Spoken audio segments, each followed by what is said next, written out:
Hello, and welcome to Fortnite with Sephiroth TX, or Joshua Winters if you'd like. We'll get started here in a minute. I'm going to be setting up my things here real quick on my phone that helps us run through all this. Before we get going, I'd like to sponsor myself for a moment. This past year, I have made enough money off writing and selling my own novel that while it didn't make like a huge difference, I can't make a substantial living out of it yet. The IRS eyed it and wanted its money, so that means I've made more money writing books this year than I ever have before. I've never had to pay taxes on any of my other books I've sold. This time I did.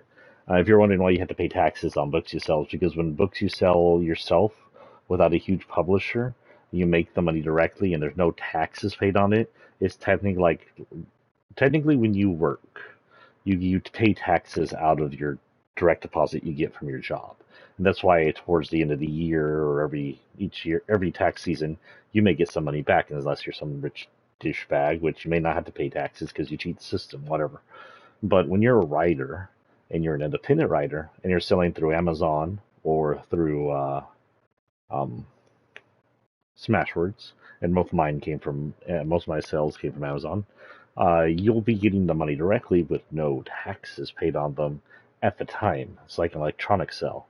Due to that, at the tax season, the IRS goes, "Hey, wait a minute, we didn't make money off your all hard work. Can we have some, please?" And I'm okay with paying IRS taxes. I wish they would actually bump it up a little.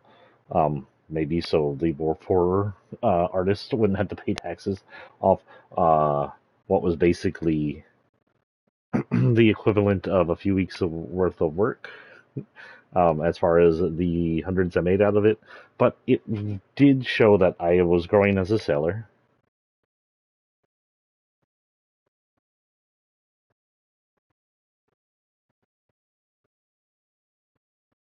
Sure, I'll go ahead and use her for tonight and keep it on until it resets. That's fine. Tell him I said happy birthday. Um, So I got distracted by that. Anyway, I made enough money. That means I'm growing as an artist. I'm selling enough books to make money that the IRS wants its bit, which means I'm hoping that with that out and with my book out and read by a few, I don't know, 100 people, um, maybe my second book might grow further. Also, with my current job, for as long as I keep it until they decide to kick me out because maybe I'm awful at it, I'll be able to afford funding a little more of a advertisement campaign than I did last year. I'm here tonight, though. Anyway, if you want to, go ahead and go check Bite of the Moon is the first novel in the Bite series. It's been out for a little over a year now. I've been working hard to get the second book out. The second book is now finished writing. I'm completed. I have someone reading it currently for beta reading. I only had one person wanted to pick it up for beta reading. Everybody else was busy. But I'm iffy on beta reading to people I don't at least somewhat know. Um, anyway, that said, they have a beta. I have a beta reader on it, and she's pretty avid reader, and she'll be hopefully truthful to what issues it has and what needs to be done to it.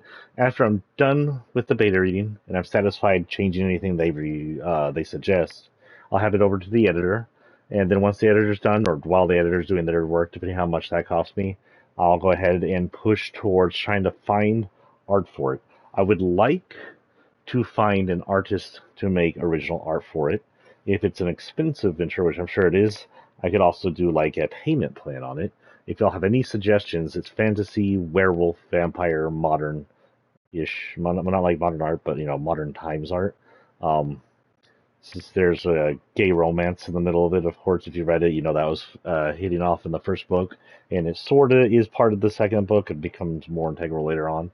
There's lots of characters in it that are important. I'm looking for the front art of this to include something like Jason and Eric. Um, Tabby will be a bigger character this book. Uh, I'd like the background to have like the shadow of the ancients looming all over them. Something simple like that, where it was kind of fantastical and dark and kind of cool.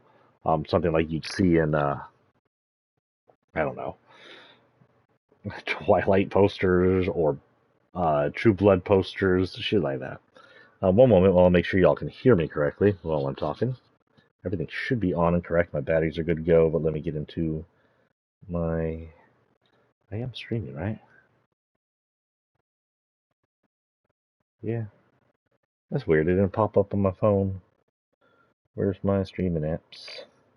Where the frick you at? Yep, it says I'm on.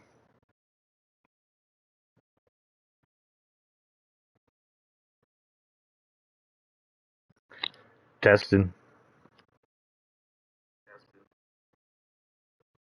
Sounds like it's working. My last stream hit record 6 unique viewers. And hello to y'all on YouTube as well. I know I have more viewers on YouTube most of the time. So hello, good evening. So tonight what's going to go on? Quick question. Y'all see that moon by my avatar on the top right? What does that mean? Is it telling people it's my nighttime? Oh, now it says on. Everything's still running?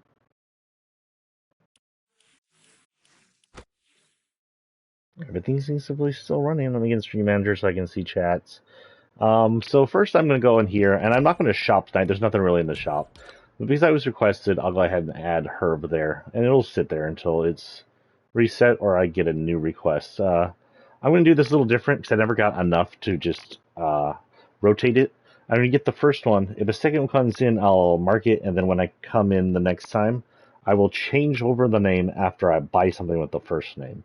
If I don't ever buy anything, then Herb will sit there until it either resets on itself or the next season goes on or whatever, and then I'll use the second name. I have Herb and Hind. Hey man, it's my friend's birthday. I'm trying to surprise my friend for his birthday. Wow, could y'all be any more bots? Both of these guys are bots. But I said I'd do it. First one was Hind. So I'll use Hind and keep Herb in hide in sight. Keep Herb in hide in sight. Hive will be used the second time if I end up buying anything. Nothing really in here I want to buy. I've already bought what I wanted in here.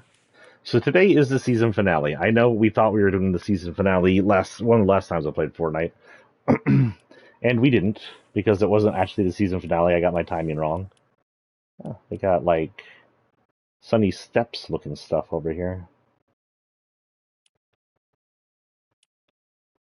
Cool. So we'll be doing the actual finale tonight. That'll mean a bunch of things. One of the things I want to do is do the actual takedown quest. It's the first time we've had story in a long time. And there's something in the map we need to see over by Ruined Reels, apparently. But first we're going to go through, and apparently there's a quest line here, Odyssey quest, which will show up here. So we might want to do that because that has to do with the storyline next time. Now, I'll only be playing to 1 at the latest. Or if hopefully my battery doesn't die before then. My mint to get here is 7. Things happened today. I had more stuff I had to do, so I'm sorry. If we don't get to complete everything, I apologize. I'll see y'all next Wednesday for the turnaround of the new seasons. And Chapter 1, Season 2, intro. That said, first thing we're going to do is go into our locker. We're going to look through everything we can and try to discern a storyline from everything. But first we're going to go into this and this. Everything should be in order and get down until it says the first chapter 1 of season 5.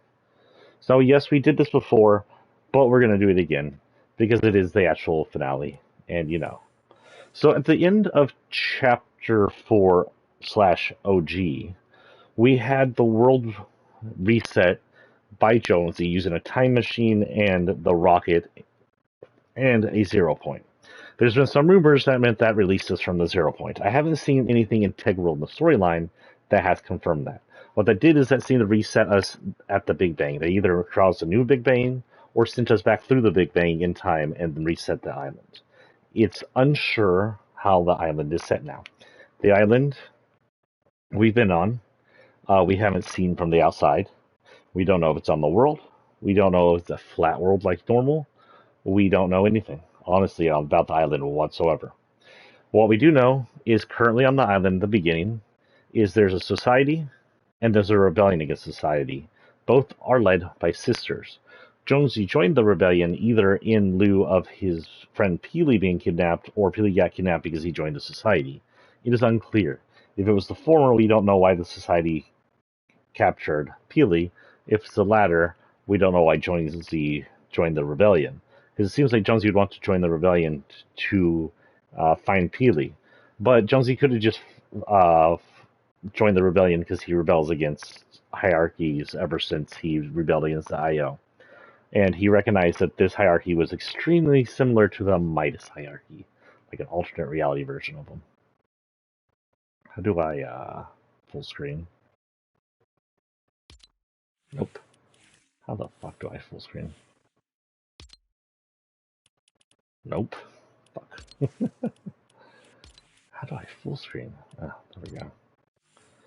So this is the first screen. It shows, I don't know how in order these are, but this shows Jonesy on the new train that was in this season.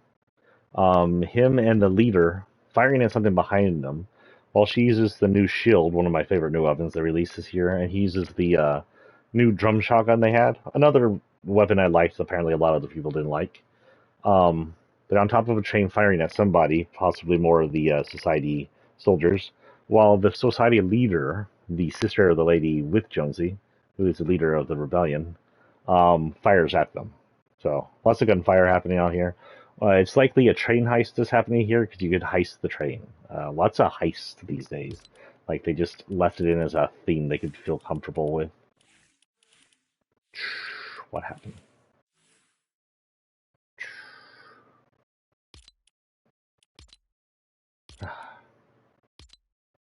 Oh my god. Oh, I'm going to shoot this locker. This, by the way, locker change is the worst thing this year. The locker is broken. The locker doesn't work. There's no way to load your loadouts into random. The loadouts have been separated from other pieces of themselves, so I can't have the skins matched with the weapon skins matched with their own emotes. It doesn't work like that anymore.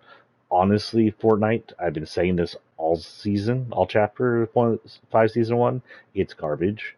Fix it back to how it was chapter 4, and then leave it alone. If you want your music and your little instruments and your car shit all in its own separate lockers, that's fine. But everything else that was in its own locker back in the day, all the skins and stuff, matched with the weapons and matched with their own emotes, keep that how it was. It's less annoying. It works better. And then when you finally allow randomized loadouts, if that ever happens again, we will not have an issue with loadouts mismatching. Okay, that's my rant. So this is Vengeance Jonesy. This is the leader of the underground, which is what the rebellion group is, in their lair by the looks of it, with Jonesy. It's fairly barren in there, so it's like early setup maybe. Jonesy is grizzled and in vengeance, and he's been underground for a while. He's unshaven. He's looking for Pilly at this point. You can see he's checking out the weapon. You could modify your weapons. There's a weapon modifier behind her, though technically, weapon modifier benches could only be found in the society places. He seems to have some brass knuckles pin on him. That's like the only unique pin I see. I don't see anything else that looks like an Easter egg on here.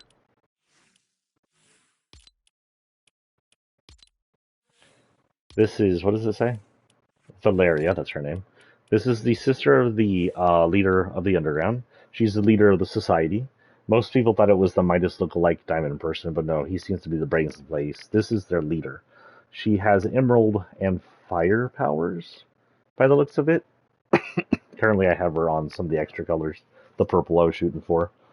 We don't know much about her. We do know she was studying what we believe now is Pandora Box, and seemed to also be studying the 0 point. Um, while she didn't come up with the society concept, that was the Diamond Dudes things, Valeria did take control of it and seems to be leading the wealthy and elite in the society. We don't know their in-game or their goals, but it looks like she may be the reason for the coming of the Titan. or whatever's going on here. We think that it may be related to the Grecian ruins everywhere, with the swole fish sticks everywhere, but we don't know much about that yet. Um, there is a chance that come next season, if the storyline is so shoddy, we still won't know anything by the end of Chapter 5. Sort of like how Chapter 4 was a set of broken storylines. Who knows? Maybe they'll come back, but I don't know. Kinda faith in Epic's Fortnite storyline roundups is a little broken because there's just so many loose threads that they seem to have forgotten existed. And I think they tried to erase with the Big Bang thing. We're not going to let them erase. In our minds, those storylines still exist. Where are the seven? Where is the lady robot that went looking for them? What happened to the aliens that still exist, the last reality that are still out there? Why was Nox contacting them? What is happened to Nox and that other lady? What's going on there? Those threads still exist. We don't have a complete story there. You don't get to erase the storylines off finishing them out, Rick. Just saying. But anyway, we think that she has something to do with bringing the Grecian Titan over. She's looking for the Pandora's box now. Why does she want it? We don't know. We know they're a wealthy elite. Maybe she thinks it'll bring her wealth, or maybe she has a nefarious or foolish reason for seeking out what we believe is Pandora's box. Pandora's box is usually a bad thing because it means it creates chaos and badness. However, some leaks have seen streams coming out of Pandora's box which look very similar to 0 points, so maybe something else is in there. This is our duo who are leading the underground now, fixing up a gun at a workbench down in the underground by the looks of it. But there are windows, so maybe it's not the underground. It might be at one of the holes. Again, usually these weapon benches are actually found inside the society vaults, not inside the underground layers, but maybe at one time the underground layers had them and they were just dismantled by the society. Who knows? Um, but yeah, there's not much here. There's some stickers. You see llama, bear, peely stickers, tomato head over the side, but nothing really story-wise here, other than just more underground work. This is the title screen. It shows 3 good guys and 1, 2, 3, 4. Well, 3 good guys, 4 bad guys, and 1 who might be a bad guy. We have Jonesy, we have the leader of the underground, and I promise I'll remember her name when I see it again. We have Snake. Those are the ones who are confirmed good guys and working for the underground. We have the Tiger Dude, we have Valeria, we have the Fencing Lady, and we have the Diamond Dude, and those are confirmed to be bad guys working for society. Then we have Peter Griffin, who is the odd man out, who was shoved in here by the Schools and seems to be working for the society and owns a medallion and um, uh, appears to be working with they're not merchants, they're mercenaries, but we don't know their in game.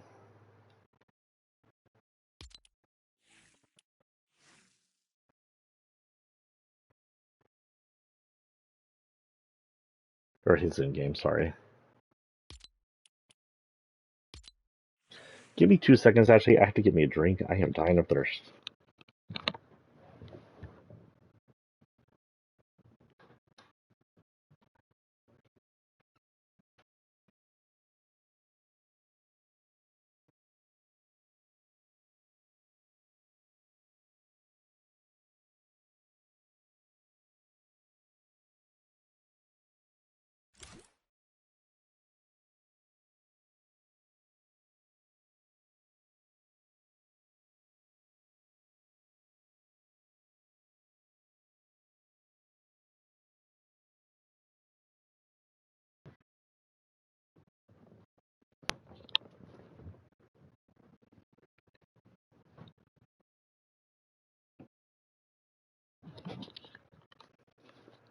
Okay, I'm back. I told you, just be a minute.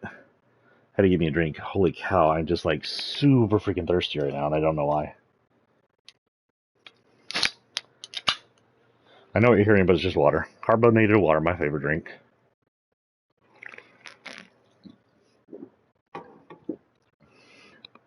So towards the end of this season, whew, I'm out of breath from running up and down stairs. The turtles made it into here. We don't know how they made it in. We're going to assume they're rifted in either by rift, a natural rift, that brought them to zero reality, which seems to be a thing nowadays. It happened in Batman's world at one point. Or Jonesy rifted to them, and they seem to be working for the underground. They set up base along with Splinter, and right next to the underground, so they're obviously working with them. And of course, they're good guys, so they wouldn't go work for the elite bad guys.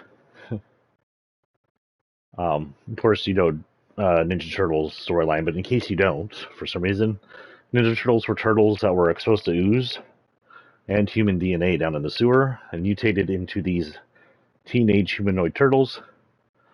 Depending on the storyline you get, whether it's the old movies, the comics, or the cartoons, Splinter was either a rat that mutated with them or a human that got mixed up in rat DNA and became a rat person and then took care of them once he fled to the sewers.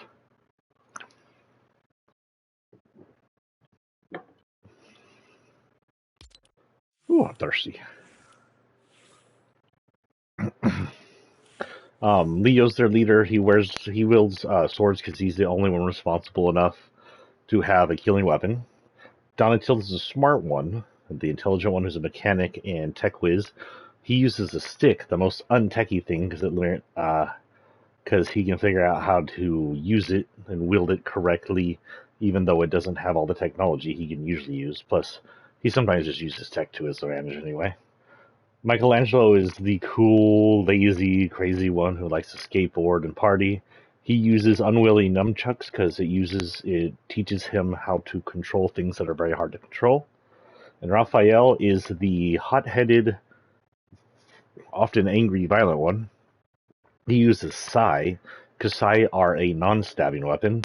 They're meant to disarm and disable and capture. And so I know usually they sometimes show him slashing with them and cutting with them. So I don't cut and slash. Not normally. They're not sharp. They're blunt objects. They're just meant to harm and take down.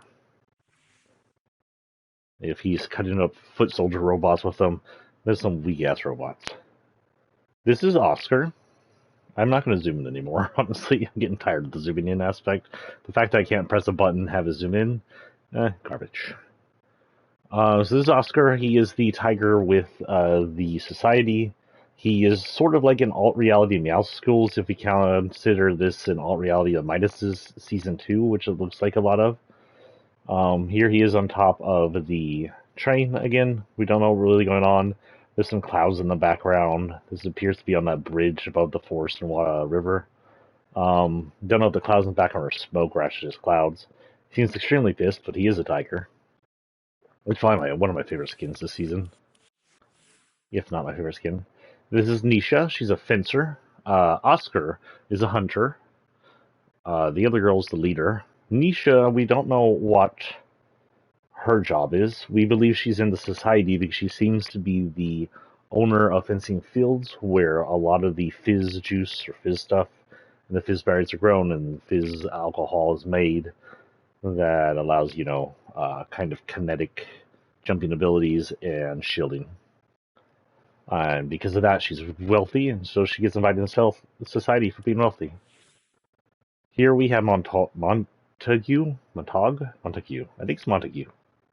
Excuse me, I had a little bit of carbonation. It's something I can't stop burping. Montague is the sort of a Diamond Midas alter in this version. But he's not the leader. He's sort of like a second command. He is the brain, the mastermind behind things. He came up with the society. I'm sure he's come up with a bunch of other things. He seems to have diamond powers and a jewel with him. It is unclear if the jewel is part of his diamond powers, makes the diamond powers, how that works. When it comes to the extra colors, his diamond form works best with the extra colors because it changes his entire skin. And I'll show you how that works in a minute when we go through them. Here he seems to be racing in a car. It's unclear who he is. Let me go ahead and zoom in this in because this one needs to be full screen for me to see. Okay, so the underground's in the vehicle up back, and they're chasing Montague, and he's in the sporty car.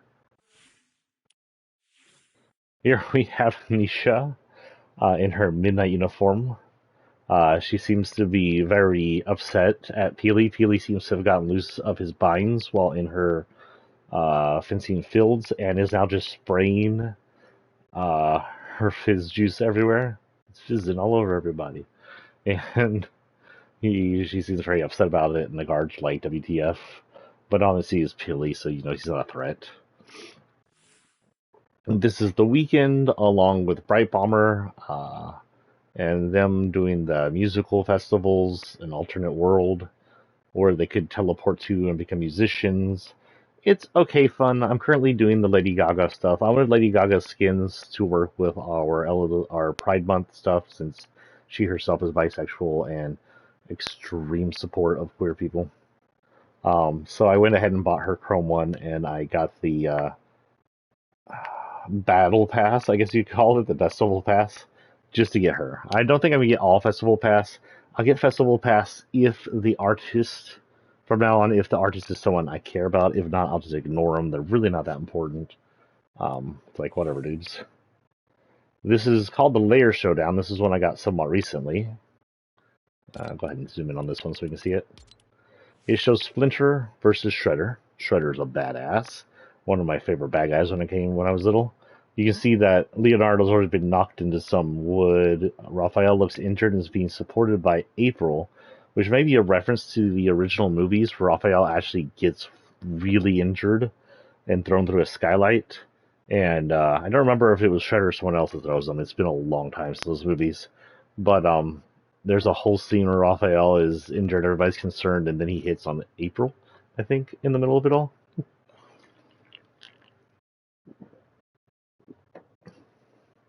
But Shredder and Splinter are rivals, and depending on the version of Splinter you have, either they became rivals because Splinter, the rodent, grew up to be uh, anti-criminal, or in the versions where Splinter was originally a human, Splinter was a longtime rival of the original Shredder and possibly a student alongside him from Japan, and they have been rivals ever since.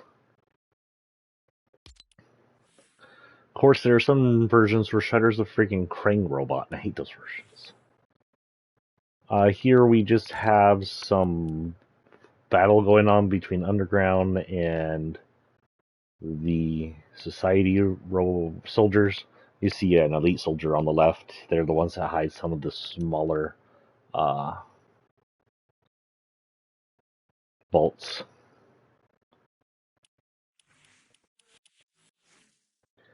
Uh, excuse me. We'll go through the festival list later in a minute too, just to show it because it still counts. But this is our old rocker from chapter one, maybe. I don't remember what chapter she's from. Giving up the rock symbol.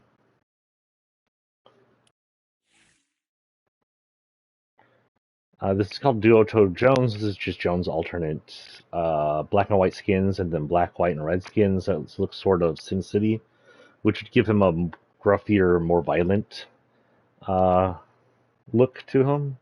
It also tells a story. It shows that he seems to be heading up to a mansion, one of the mansions. It looks a little different than it does in the actual game because I don't believe that one's on the cliffside like that, set up with like a bunch of stairs. You see him sneaking around. He takes out guards on the roof. He climbs up a wall. He rappels down the window. He strangles a guard in the background over there. Goes through some vents, shoots some people, and then ends up facing off against Valeria. Apparently, most likely, still looking for his banana. We have an ancient skin. What chapter is DJ Yonder? Was he 4? Was he 4 or 5? Someone had to remind me what chapter DJ Yonder is from. I honestly don't remember off the top of my head. But he's here for the festival. This is the festival skin.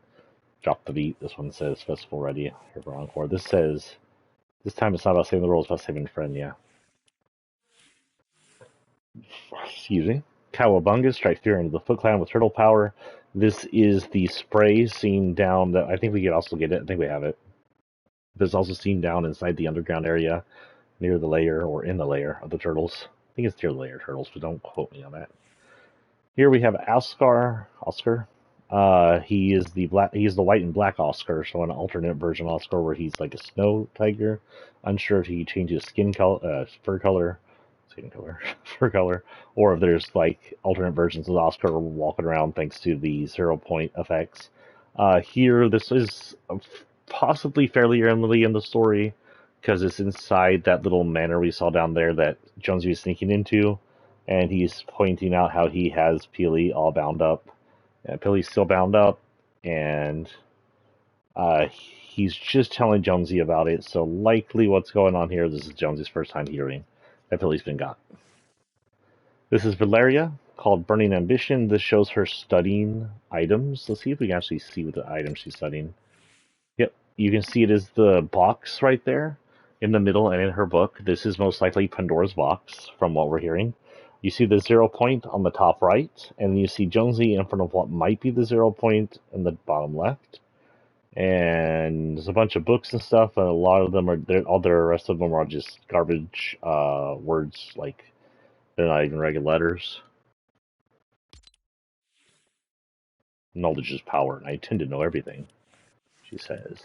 This one says, always know how the game is played. This one says, I present to you my vision for the island's future, the society. This is an even earlier rendition, pre-Chapter 5, Season 1, where the society, where Montague is unveiling his ideas of creating a society. You can see some characters in here. I don't know if any of these characters are actually uh, anybody in the current society. The guy on the right seems to be some spiky headed guy, I don't know. The girl on the left, I don't know. She has claws, so she could be like the vampire, but we don't know. She could also be Valeria, I don't know. The person behind her could be Daredevil with the look of the mask on it. However, because of the facial structures on that, they could also be Hellboy, though he's not technically in the game. Or it could just be another Fortnite skin I'm unaware of. And the guy on the left, no idea. These are all characters I don't know. But Montague is unveiling the idea of the society, and he's in his diamond form at that point. We have Lady Gaga. This is just Lady Gaga. She's part of the festival stage, but this also brings her into Fortnite. We're going to assume she was just zipped from her island by a rift. And then we have Snake. Now we have two snakes, young Snake and old Snake. What likely happened here is every time the 0 point riffs a character out of a storyline that is canon, it creates a storyline, an alternate storyline where that character no longer exists, and thus the canon storyline is different, or is different than the canon storyline. So, like if this Snake was drifted away from Metal Gear Solid 2, anything that happened after would be completely different, right? It would be on its own or whatever. Whereas the original storyline would still go on down its track, and then later in Metal Gear Solid 4, this guy would get rifted away. Snake's working for the Underground. Both of them are apparently. In this one, we have Snake seemingly sticking out the roof of one of the society areas with a sniper rifle. I would say not very well because there's two villains hovering above him, and he's in plain sight. And we do see his underground leader over there also parachuting in. I say this is terrible Snake as a sneaking mission person, but this is often how people play Snake. Just run in and shoot and take care of things in a lot less sneaky way than we usually do. Whereas this Snake, younger Snake, which may be MGS2 Snake, is showing a lot more stealth. He comes in using the wing glider, and I do have a question. The wing glider, as it is in the game, is sideways, but the wing above and below Snake. The wing glider here in this cartoon is with the wings to the side and side. I want to say that I remember the wing being above and below in Metal Gear Solid 4, where the wings come from. It's from one of the PTSD villains. And yes, the villains are PTSD villains in Metal Gear Solid 4. Don't ask. Ask Hideo. I don't know. But maybe someone can clear that for me. Do any of you in YouTube land know, was the wing in the MGS4 above and below or from side to side? Anyway, in that picture, he's running it side to side.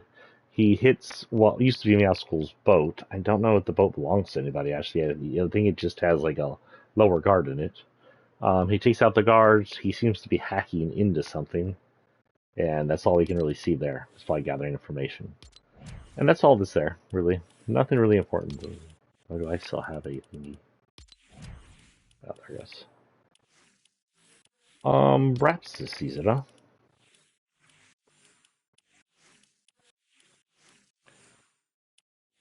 Now, unfortunately, wraps don't show much. We have our seasonal, we have a tiger one, victory brawler, she's a brawler, sunrise duel, sophisticat. They used to give us more information with them, but they don't anymore. But they're fun. They're still my favorites. I kind of wish vehicles were still able to be wrapped. Fortnite, been asking for that since the vehicles released in Chapter 2, Chapter 2, yeah, Chapter 2 of Fortnite, maybe, just a little. Can we wrap our cars, please? We will go, well, let's hit something newer. I forgot that I had these on random. Okay, good, they are in order.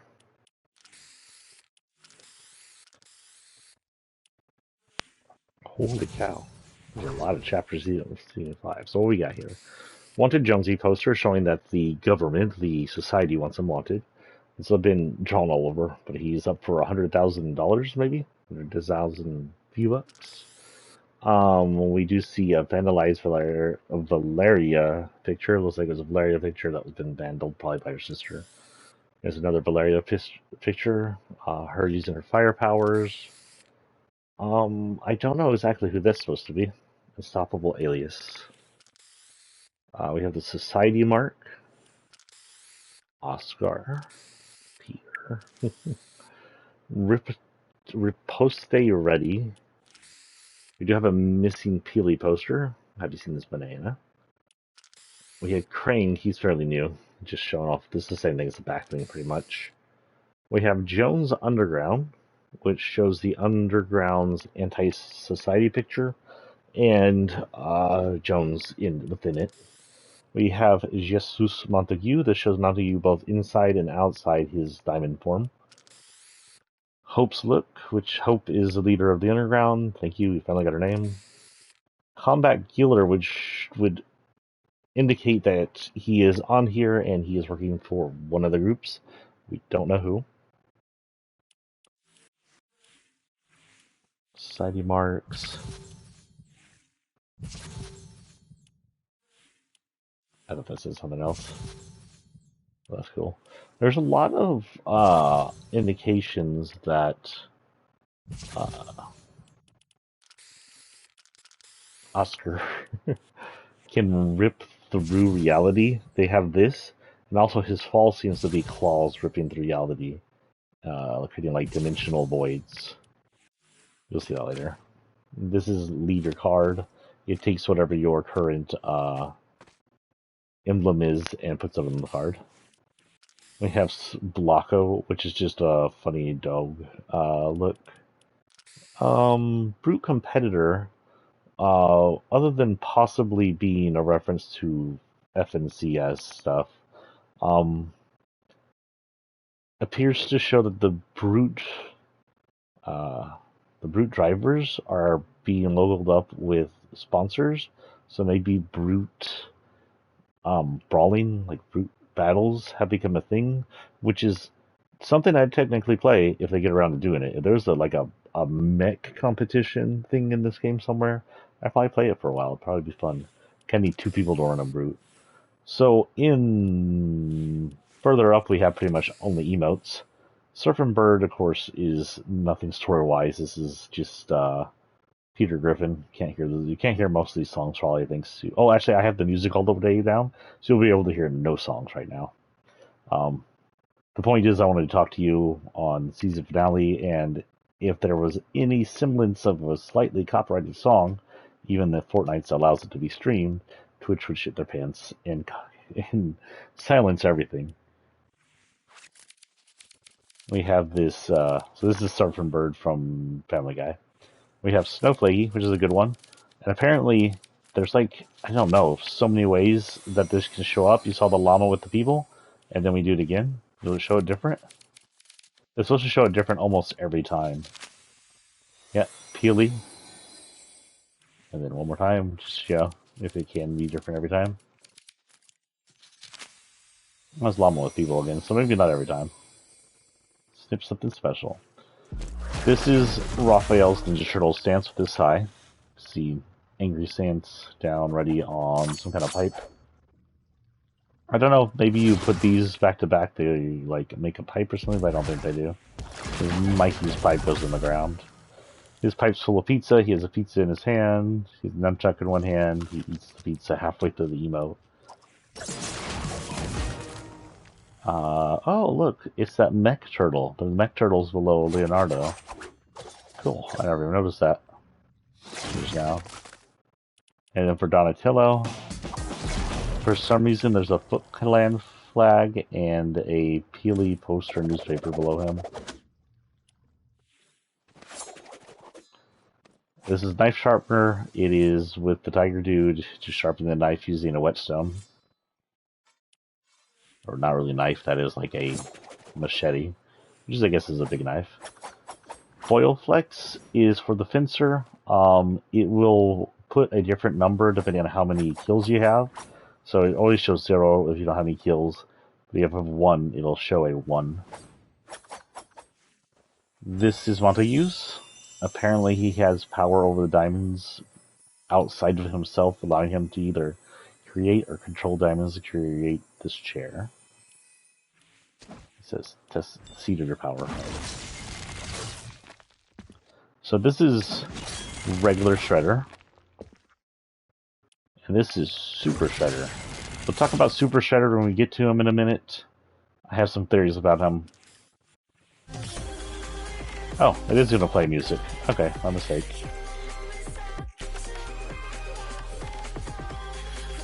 That is I'm a Mystery. It's the new one. This is Rain on Me from Lady Gaga. Of course, I won't play this third party. We got a snake spray here. Snake in a box. Is it motive? It is not. And then I See You from Metal Gear Solid. And that's pretty much it. Honestly, I would like it if, since we don't have the ability to fully run a random lobby, if they allow us to run randoms on these still, but that's not something they've done or might ever do. Okay, now into our bigger list. We have character stuff. We'll go through the characters first, then go down to their items. I'm assuming everything's in order, yeah.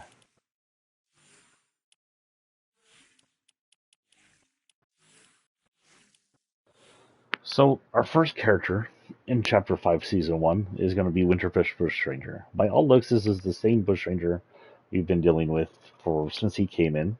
I know that he was officially killed and then reborn as a tree, sort of like Groot-wise, as a smaller tree, and then formed back into himself.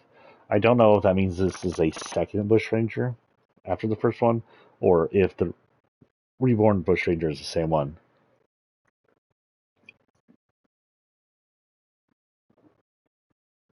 I will note that Bushranger usually has seasonal foliage. The original Bushranger has a fall, winter, summer, and spring foliage that looks different. The winter is more brown, the fall's kind of autumn orange.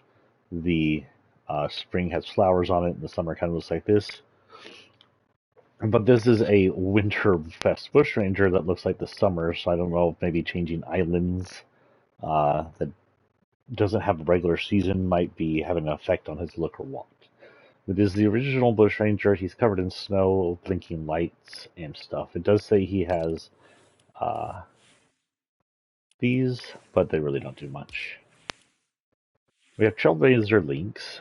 She was a recent viable. I've been trying to unlock her stuff recently. I need to get on that. But once I do, and I should be able to unlock the rest of it maybe tonight, she'll have these on. Links, of course, came in Chapter 1, Season... Oh, is she Neo Season? Was she earlier than that? She's Season 7? I honestly don't remember what season Links came from. She is, as far as we can tell, sort of a anti-hero thief, like Catwoman. She also seems to be the ex and or love interest of Meowscles, and maybe the mom of Kit. And, depending on what's going on with Cat, maybe the mom of Cat. Or alternate reality mom of Cat. Who knows? It'd be interesting to see how that goes. This is one of the newer ones. Don't ask, because I honestly don't know. Tex Flamingo indicates this flamingo's from a alternate reality Texas. Seems to be that they're from the Old West and are the long wing of the law. It's a flamingo humanoid. Um, it seems to be a sheriff or a cop of some kind. That's about as much as I got from that. There seems to be a world of bird humans, anthropomorphic birds. This is Summit Seeker Evie. Evie originally is the leader of the Peace Syndicate from Mega City. She originally arrived on the island back in Chapter 3 before its destruction. After the IO War, she created the Peace Syndicate to get people to calm down and gather themselves before, and then when the Chrome started becoming a thing, she was one of the forces helping evacuate places with the IO blimp. Helping many of the islands survive the destruction of the original island. Um, However, that Eevee is dark-haired and less loose-looking than this Eevee. This Eevee seems more loose-looking. She seems to be more obsessed with wintry peaks, the snow peaks, and she's blonde without any indication of dark roots. So this may be an alternate reality Eevee. She still has the Switch color, since Eevee was originally supposed to be a Switch release until Nintendo decided to be asses. But there's not much we know about Somerset Eevee, and if she is the original Eevee, or where the original Eevee is. Here we have Sergeant Drake. He's another from the bird world. Seems to be a proud soldier of a never-ending bird skirmish, which would indicate there's some kind of eternal war going on in their world. We see in his hat he has the heartbreak symbol, which would, in this world, place him in league with, like, Team Leader and a few of the other heartbreak ones. We're unsure if that has to do with his original service. He also seems to have a target symbol on his chest, which also could, on his dog tags, could be a cross, could be the Zodiac Killer. Who knows? Maybe he's the Zodiac Killer. He's a duck. Sergeant Drake, like a duck. Not much else to say there. Rivery was one of the newer skins. I think she was purchasable off just regular packages. She's part of the Chill Vibe set, part of the musical world. Not much to say here, except she's an artist, musician, and she's chill. I don't think she has much integral storyline to do with Fortnite, but I do like the way her outfit looks with the short tank top bundled up under the belt, and the way the swirls animate are very cool. Really kind of cool, hippie-ish, modern hippie-ish look. Boxy is a character who's been around for a while. Why did you switch back to that? What's going on? Boxy is a character who's been around for a while. Boxy originally is just sort of like a Ramirez or another character. I'm not sure. I think it's a Ramirez. The eyes are too small.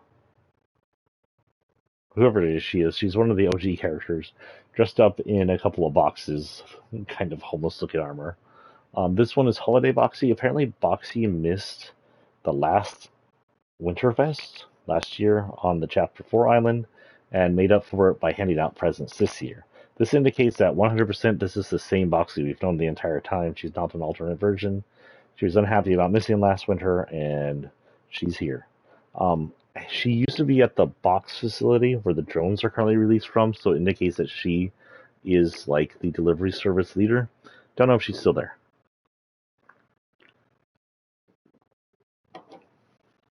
This is the last of the birds from the bird dimension. It says never budgie on your quest for justice. That's a terrible pun. His name is Budge. He appears to be some kind of like vigilante, justice vigilante. However, judging by the wings, this justice vigilante has been partaking in what are they called? Luminary juice powers, and has gotten to the somehow, without being fully galactic, has gotten his wings to be galactic. As you can see, that probably gives him his some kind of superpower that allows him to fight as a superhero that works for justice. And that's all we really have on him. That's all just mostly theory. Again, we have Vengeance Jonesy, iconic renegade on a mission for retribution. He has three forms: Vengeance Jones, Duotone, and Underground Jones, which are my favorite. Kind of. This is Sin City, but I kind of like this version. And of course, he has shades off and shades on. Jones is the same Jones we've known for a while now. He's the main Jones. He used to work for IO. He betrayed IO to try and save the 0 Point from exploding to save reality. He's been working with the Seven up until the destruction of the island. Then he disappeared for a while, but came back to work with one of the IO members. What's her name? Sloan, the scientist, Dr. Sloan, to save the island from maybe a vampiric threat, maybe another threat. I don't know. The storyline at the end of Chapter 4 was kind of just really broken and didn't make any sense. He took a time machine back to the Chapter 1, Season 4-ish, and messed up time a whole bunch, and then stole a rocket from the scientist, and then crashed the rocket and time machine into a 0 Point, and seemed to either take us back to the Big Bang or recreate the Big Bang, which brought us to where we are today. Um, During his time on this island, it looks like it's been maybe a month or so, judging by his wear and tear. He joined the Underground to fight against the Society and has seen Peely, his best friend, apparently, get kidnapped. So now he's on a vengeance mission to save Peely while helping the Underground take down the Society. That's where we're at. That was where the story stopped at the beginning of the season, and up till now, we haven't gotten anything else. This is the goldfish. Now, this is the fish from Chapter 1, Season, I don't know, 4 or 5. I have no memory of what chapter he was on. His name originally is Leviathan, but this is an alternate world fish. He seems to look like Midas. He has a scar. He has a mustache, which Midas doesn't have, but it makes him look distinguished. He has hair. He has a lot of gold on him, including a gold robotic suit. And it seems to be leaking gold, for that matter, so maybe he's painted, who knows. Or maybe he bleeds gold. And some golden stuff all over him. And he's dressed up in material that looks very Midas. Now, that could indicate that maybe he is the Midas of wherever he comes from, this reality or a different reality. He's an alt reality Leviathan, maybe. Or he could be disguising himself but look like Midas for shits and giggles. With these looks, it wouldn't be surprising that no matter where he's from or who he is, he's working for the Society, the wealth, and everything. They would definitely take a fish in a full gold robot, even if he is all painted. However, if he's painted, one would then ask if he's in disguise, is he really working for the Society, or is he an underground member getting information? It doesn't say. We don't know. It does say the Grand Dawn of the Deep Seas, which makes us think he's just wealthy. We'll do this in order. This is Shredder, also known as Arukusaki, ruthless leader of the ninja organization known as the Foot Clan. Many times he's also a extreme wealthy billionaire who runs some corporations. He's always looking for power, money, wealth, and the destruction of the turtles, and his old rival, Splinter. In many cases, in many forms, he's drank the ooze that created the turtles as sort of a last result. And instead of dying, which you would assume he did, or mutating into an animal, which others do, he mutates into what is known as Super Shredder, just like a super roided out super powerful Shredder. However, Super Shredder, which is enhanced by the same mutagen that gave the Turtles life, is a bit different. Do you see the purple? If you see ooze powers in Ninja Turtles, it's usually green. If you see purple powers in Fortnite, it's usually kinetic ore. I believe that Shredder may have gotten more than he bargained for.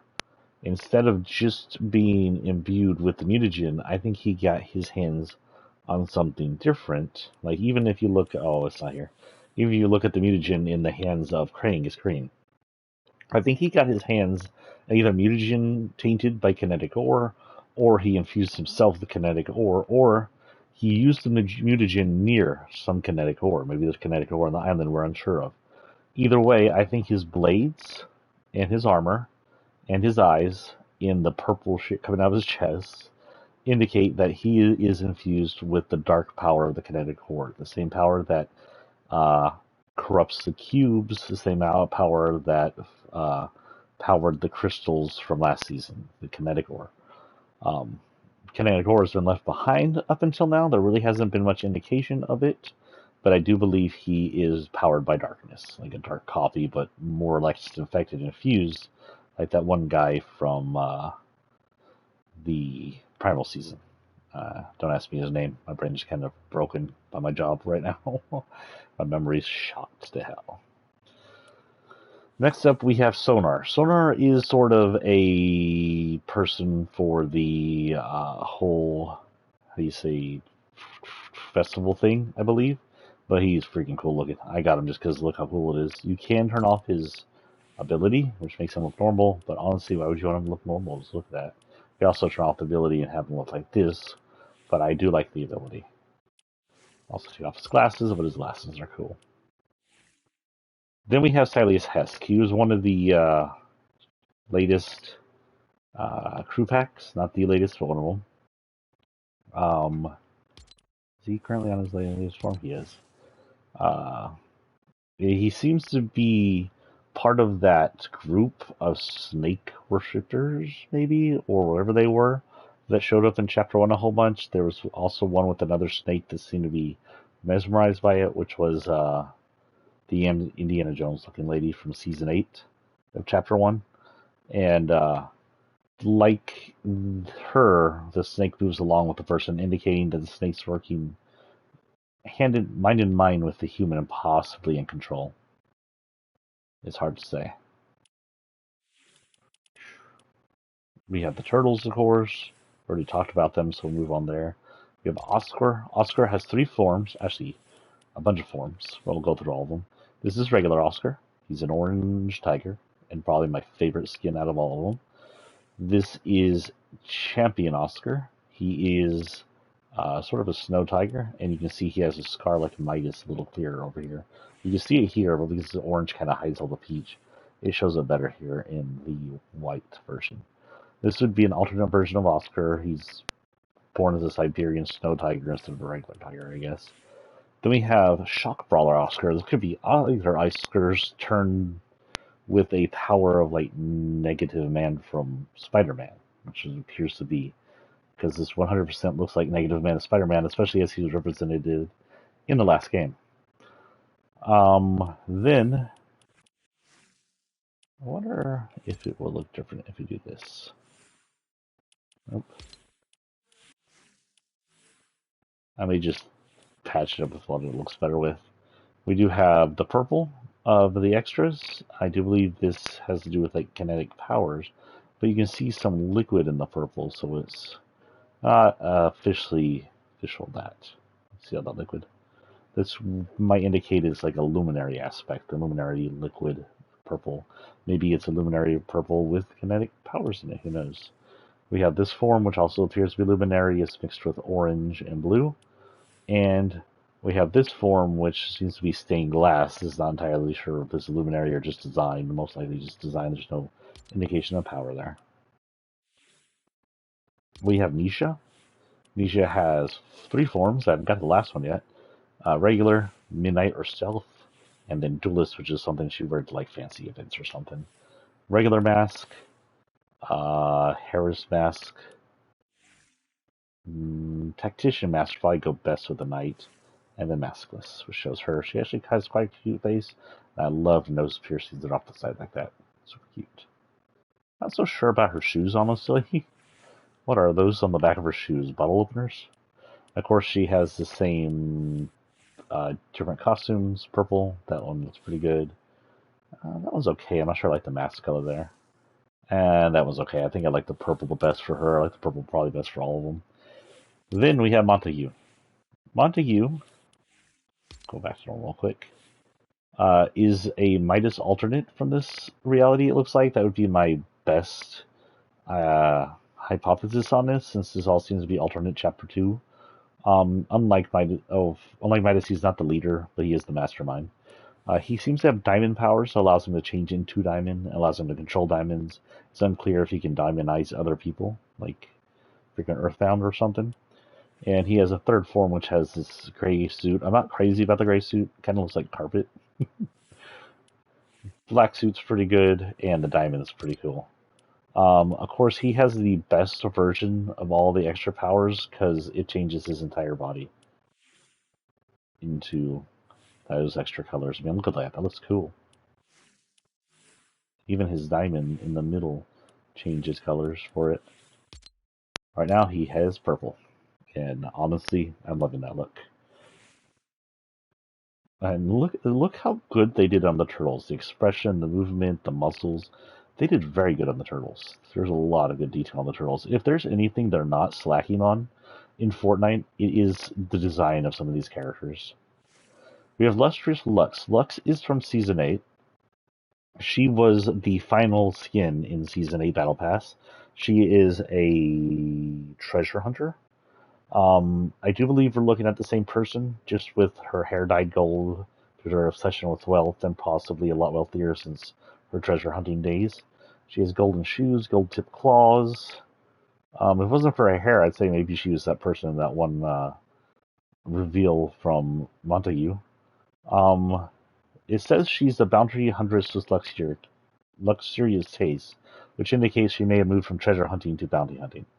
Because of all her gold, she likely works for the society. I have to say, I have to ask, where are these suspenders going? It'd be interesting to see. She has some gold makeup too, which looks a little funky, and a silver like necklet, which looks super uncomfortable. Whatever. And then she has like a metal neckerchief and some really thick wing, so she just likes the metal. And her shoes are really funky. The design's pretty cool, all in all. Leo, looking super serious.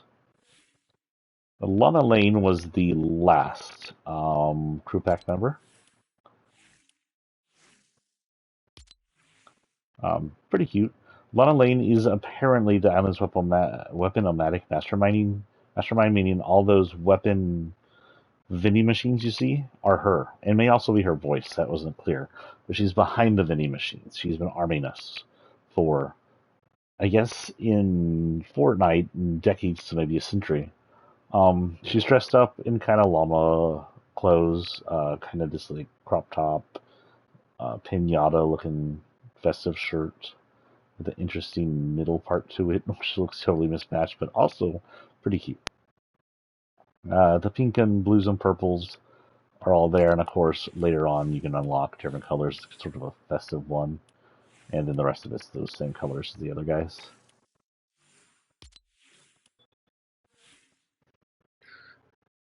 Yeah, taste. Oh, we finally got the light put on my truck.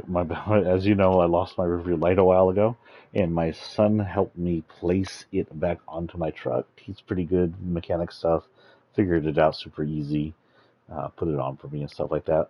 If you didn't get caught up, gosh, like a year ago or so, we were trying to figure out how to replace the light on my old truck. The old light on my truck, replace the bulb on the current truck, and we couldn't figure out how to open the light casing. In all my old vehicles, usually you replace the light bulbs by going through the back, pulling it out, replacing the light, and putting it back in. But this didn't have that. There was like no rear entrance. So we saw that the light cover was loose on it, and I thought, well, maybe it's a snap to light cover. Excuse me. And so we undid the outer light cover, and it came off easy. It wasn't like it was held on very much, but apparently the way those lights are, the whole case is one piece. So when we did that, we undid the paste that kept it glued on there. We didn't even notice because it didn't even try. And so we replaced the light, and then we put the light thing back on there, and it didn't seem like super any looser than it was. I thought maybe it just hooked in and was fine. But later on that day, it fell off, and it's been missing ever since. I've been trying to get a light for it, and I've updated y'all a few times on this, or a new light casing. But apparently, my truck has flare side casings, which is extremely rare. No one seemed to have it. I had to go to eBay to find mine. Thank you. Uh, Thanks to you, my brother, my actual brother, found it, and thanks to my brother, he found it on eBay. I was able to get it, and we were able to replace it, and that's good. And now I can get my truck inspected for the last time ever, because if I am correct, if I remember correctly, starting next year, inspections in Texas, gone. No more inspection stickers, just gone. Okay, so this is Jackie. She is part of the racing uh, world that we have now. I don't know what that is in her hair. I've never looked at that before. Fairly funky. Something is keeping her style like that. It's a pretty cute skin. I have nothing against the skin. Fairly cute, simple but cute. Got a little racing jacket on it. I like the hairstyle. The thing in the back's a little weird. Like tight jogging pants, or maybe leather pants. I don't know. Simple sneakers with some rolls or something on them. Um, the only problem I have with Jackie is I saw a name called Jackie that I was earning. I didn't check out the skin, and my dumbass for Jackie, and the first thing I thought of was Cyberpunk. I thought we were getting that Jackie. I was like, "Ooh, Jackie in Fortnite," and it wasn't that Jackie. However, do you want to know I heard a rumor of? Sephiroth in Fortnite. There's a huge rumor going around with Final Fantasy VII coming out, which I'll be getting in a few days, but probably won't be playing for you guys. Who knows? Because I haven't even finished the first one yet. That we will be getting Final Fantasy characters, and there's no way they'll do Final Fantasy characters without my Platinum Hair Boy in it. And if he's here, he will be my main skin for every event then on. No cap. If I ever do skins again. This is Hope. She is the leader of the Underground and sister of Valeria. You see, she kind of has a emo, goth, uncaring looking attitude. Super rebellious to get of that. Probably why she escaped the society and started fighting against them. This is her regular outfit. She got kind of a leather jacket, split it down the middle, shoulder exposed. Her tank top either has exposed shoulders with some design tears in them, or her left shoulder's been torn off. The shirt, not the actual shoulder. Um, got some, I don't know, Gallifreyan looking circles there. She got a skirt with the same circles on it, underskirt, so she had split without showing off anything. Some torn stockings, cute knee-high socks that look extremely thick for winter, while the rest of her looks like it's not prepared for winter. Some really big, almost snow boots, almost freaking boots for snowboarding by the looks of it. Um, some gold or bronze uh, lined headset, possibly stolen from society, and then a kitty beanie. She has a lot of cat themed items for some reason. Not entirely sure. Her name Hope might not be her real name, might be invective of the hope she gives by being a rebel. We're not entirely sure about her emblem on the uh, chain either. It does seem to show an eye, which would be similar to the eye from the society, but it's in a bunch of different design. Much different design. This is her underground cheek hope. It adds a lot of pink to her. This is a lot like that one lady who also had a cheek version that was pink like this. Adds some hearts to it. You see some cat design on her jacket. Her jewelry's gone kind of silver. The rest of it is pink and purple. Actually, most of it's pink. The only purple are her shoes. Which is weird. And then she gets some white tips on her hair, which I don't think she had over here. Then we have Rebel Runaway Hope. which was the latest one. It's kind of got an 80s to 70s look to it, almost like a 70s diner and an 80s venue, where they're trying to recreate the 70s look with the red leather jacket, or plasticky leather jacket, with the blue design on it, and then the plaid skirt. Like she should be waitress scene at Sonic pretending to be in the 70s still. The red beanie has some interesting designs on it, an XO heart, and then I can't tell, that's supposed to be cat with squiggles. Cat on her skirt though. And then her black socks seem to have like a chrome design on them. And black and red shoes, which are probably my favorite shoes out of these. She has hat or no hat. I keep the hat on just because it's cool looking. Glasses, no glasses. And of course the super levels.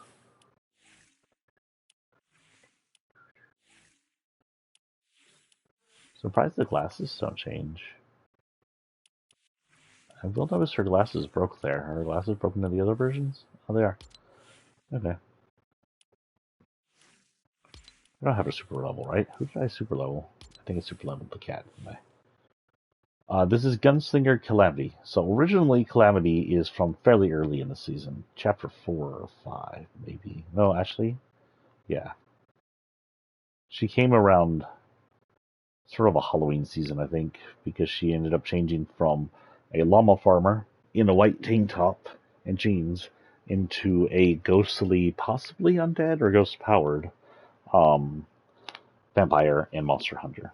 Her original weapon was um, the stake, and she had a wagon that seemed to ooze ghost power, as well as ghost power that oozed from her fall. Here she seems to be the most dangerous sheriff of the Wild West. She's we don't know if she's from the Wild West. We know she was originally a llama farmer on the first island, so we don't know where she's originally from. However, she's probably been on the island the entire time. The pure golden coat here, duster, gold boots. The design is a little different, but everything on here screams rich in society. She's probably working as a policing officer, a commander of sorts, or police commander for the island currently under the society's control. If you're wondering why she would do that, society is a controlling power and may not be good, but that doesn't necessarily make them evil.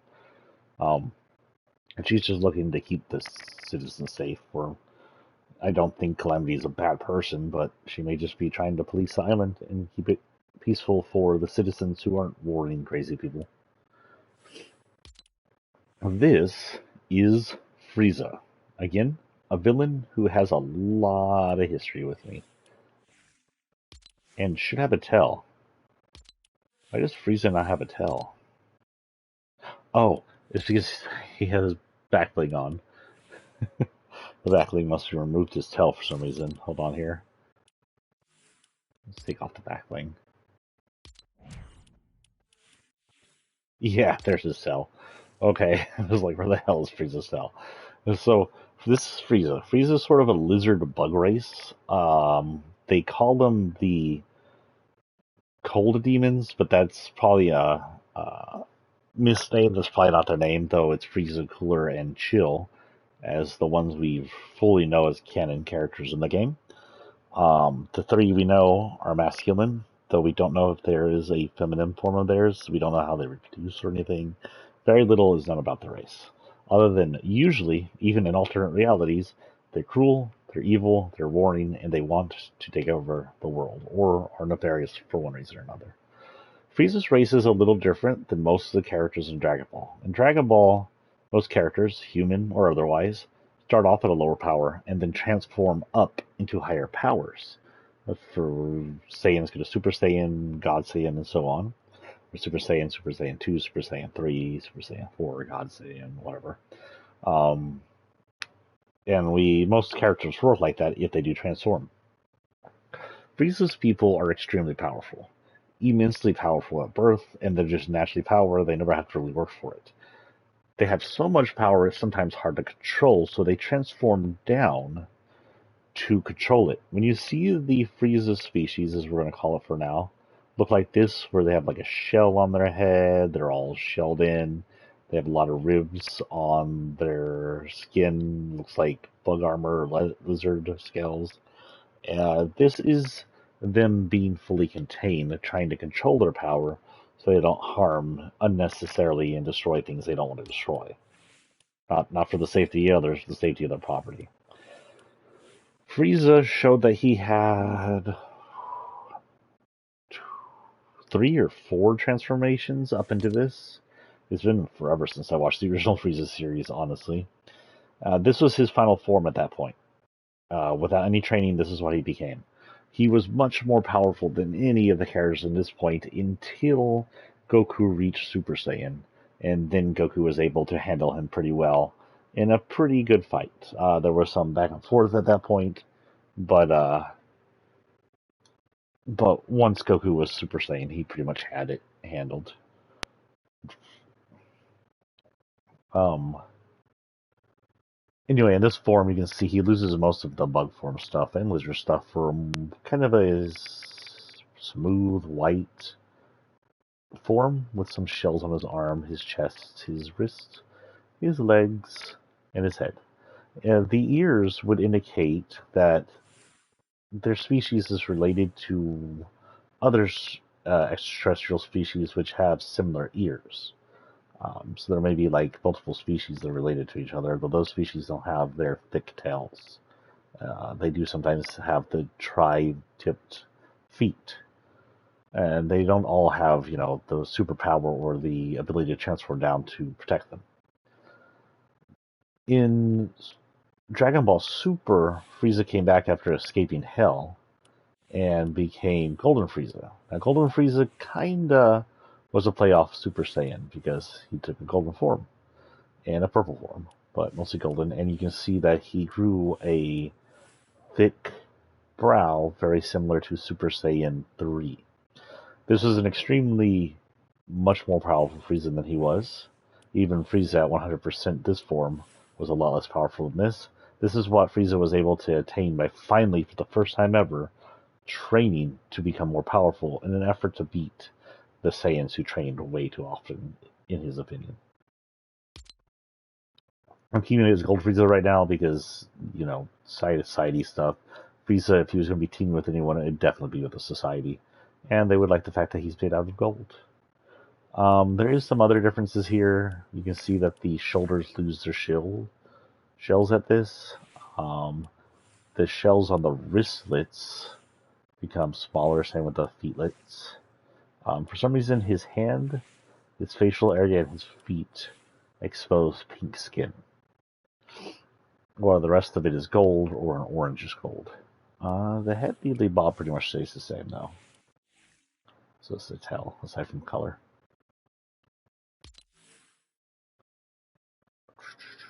Frieza's race for like the Empire, but ever since Frieza's defeat, even when Frieza came back, they were waiting for him, and they were still sort of imperialists, but they seem to be struggling since his defeat.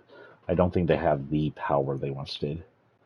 This is Explorer Emily. She is actually from the Lego thing I don't play whatsoever. Legos has some updates, but I'm really not that interested in a further Roblox ripoff, which the updates seem to be showing off, or any of the Minecraft ripoff of the Lego stuff. Not that interested in Fortnite. This is what I'm here to play. It's Fortnite. She's like an explorer, a camper, and stuff like that. She helps you in the other one. Honestly, super cute face. Okay looking skin. I do like torn jeans, honestly. I like the green one more than the blue one for some reason, especially as an explorer and camper. She does have a map symbol on her right shoulder, but other than that, she has a map on her back with some blue outlines, which is very Zelda-ish. And her wristlet, instead of being the usual OG wristlet, is an actual compass. Don't think it's working to be very stupid about that working, considering you can't see it most of the game. But it's a super cute little skin. Nothing against it. Donnie, he has earphones, and because of the earphones, he's the only one with the skin you can do thing with. We have Cell. Cell's unique. He came from the final series of Dragon Ball Z. Cell was created by a red ribbon doctor named Dr. Gero. Dr. Gero was known in Dragon Ball for creating all the androids that have ever plagued and sometimes even helped the Z Warriors throughout the series. Dr. Gero became vengeful after Kid Goku pretty much destroyed the entire Red Ribbon Army. He murdered a lot of them. um, but is it really murder if you're killing a bunch of Nazis? But after that, Dr. Gero spent his life studying turning people into androids, which are technically cyborgs, so whatever, and crafted the idea to use DNA to craft a completely organic cyborg, unlike the androids he create that were mostly robotic and not human. He'd be able to craft one that was all genetic and able to mutate as it needed to become stronger. He used the DNA of Vegeta, Goku, Frieza, Piccolo, and a few others um, to create Cell. Cell's original form had sort of a lizard bug look, thanks to Frieza, was green thanks to Piccolo. Um, Lots of different looks between both of them. His second and third form, no, sorry, his second form was achieved by eating one of the androids, the boy android, 17 maybe? 17 because I think 18 is a girl. Um, and that created a kind of racist looking big lipped one that looks sort of humanoid. When he ate 18, he became this Perfect Form Cell. Perfect Form Cell was able to go a little higher than this, able to achieve all Super Saiyan forms, or at least imitate them, and even go full 100% Frieza to increase muscle mass and power. He had access to all the powers of the Z fighters he was made off of. You can see he has the facial features of Goku, while the facial coloring of Frieza, and still contains some of the bug look of his original form while his tail has gone back down because it is no longer necessary for anything. It now just reproduces copies of him. And yeah, he's still a clone of everybody else, but he's looking more like Frieza, and Goku shows that he has increased in power by a lot. As you know, there was a Cell Max that was recreated later in what may not be a canon movie. It's impossible to tell right now. That Cell Max did not have this guy's intelligence. He was more, I think he was imbued with Brawly, which made him completely insane. This is Avenger Peely. This is Peely having been ported over into the Lego Fortnite.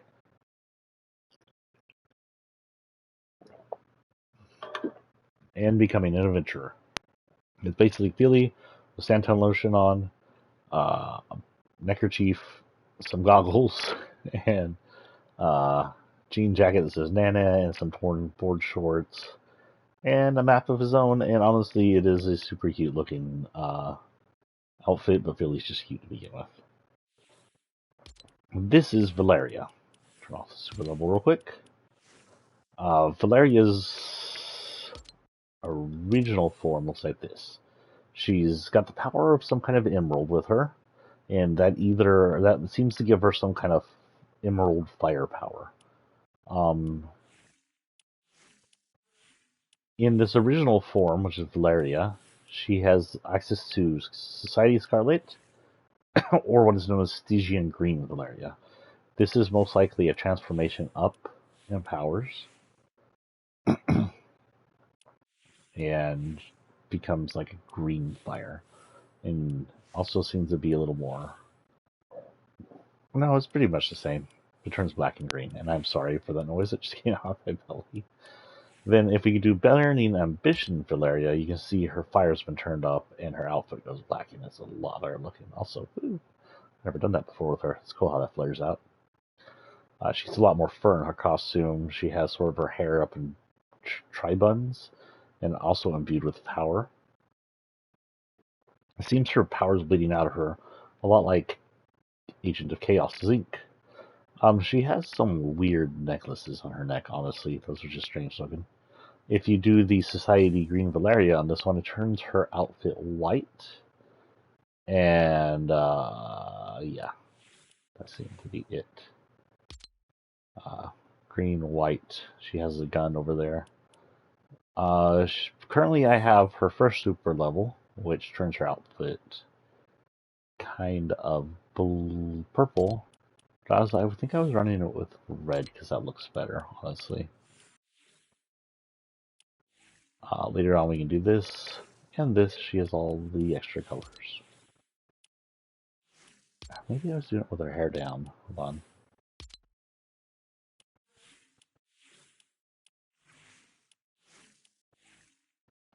Yeah, I think I was doing that because that was good. Then we have Peter.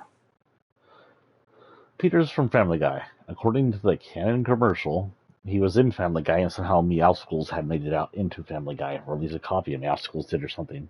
The copy of Meowscles was working as a doctor, and not a very good one, but considering this is the world of Family Guy, that seemed to be par for the course. Peter was unhappy with how he looked and wanted to get fit, but wanted to do it a quick way. Meowscles fed him a expired slurp, I believe it was, and that turned him into Fit Peter Griffin, and then shoved him into Fortnite, because why not? He seems to have teamed up with the Society for the wealth and power it gives him. It's not like his family's here to judge him. We have Gold-Plated Peter, which may be a reference to something in the show. Don't ask me. I watched like the first 4 seasons and then I fell off. Don't judge. We have Fancy Peter Griffin, and then we have Fancy Peter Griffin no hat.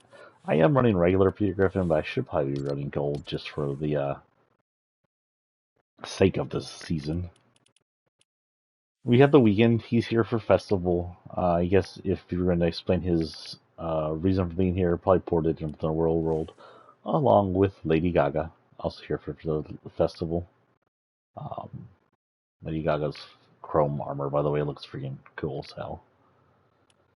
We have Snake, who can also show up as Snake with goggles, his infrared goggles, or Old Snake. I am running Snake. Snake, if you didn't know, just a little background of the story. A long time ago, there was a man named, codenamed Naked Snake. Naked Snake was part of a group run by the boss that, during the Cold War, went to go rescue how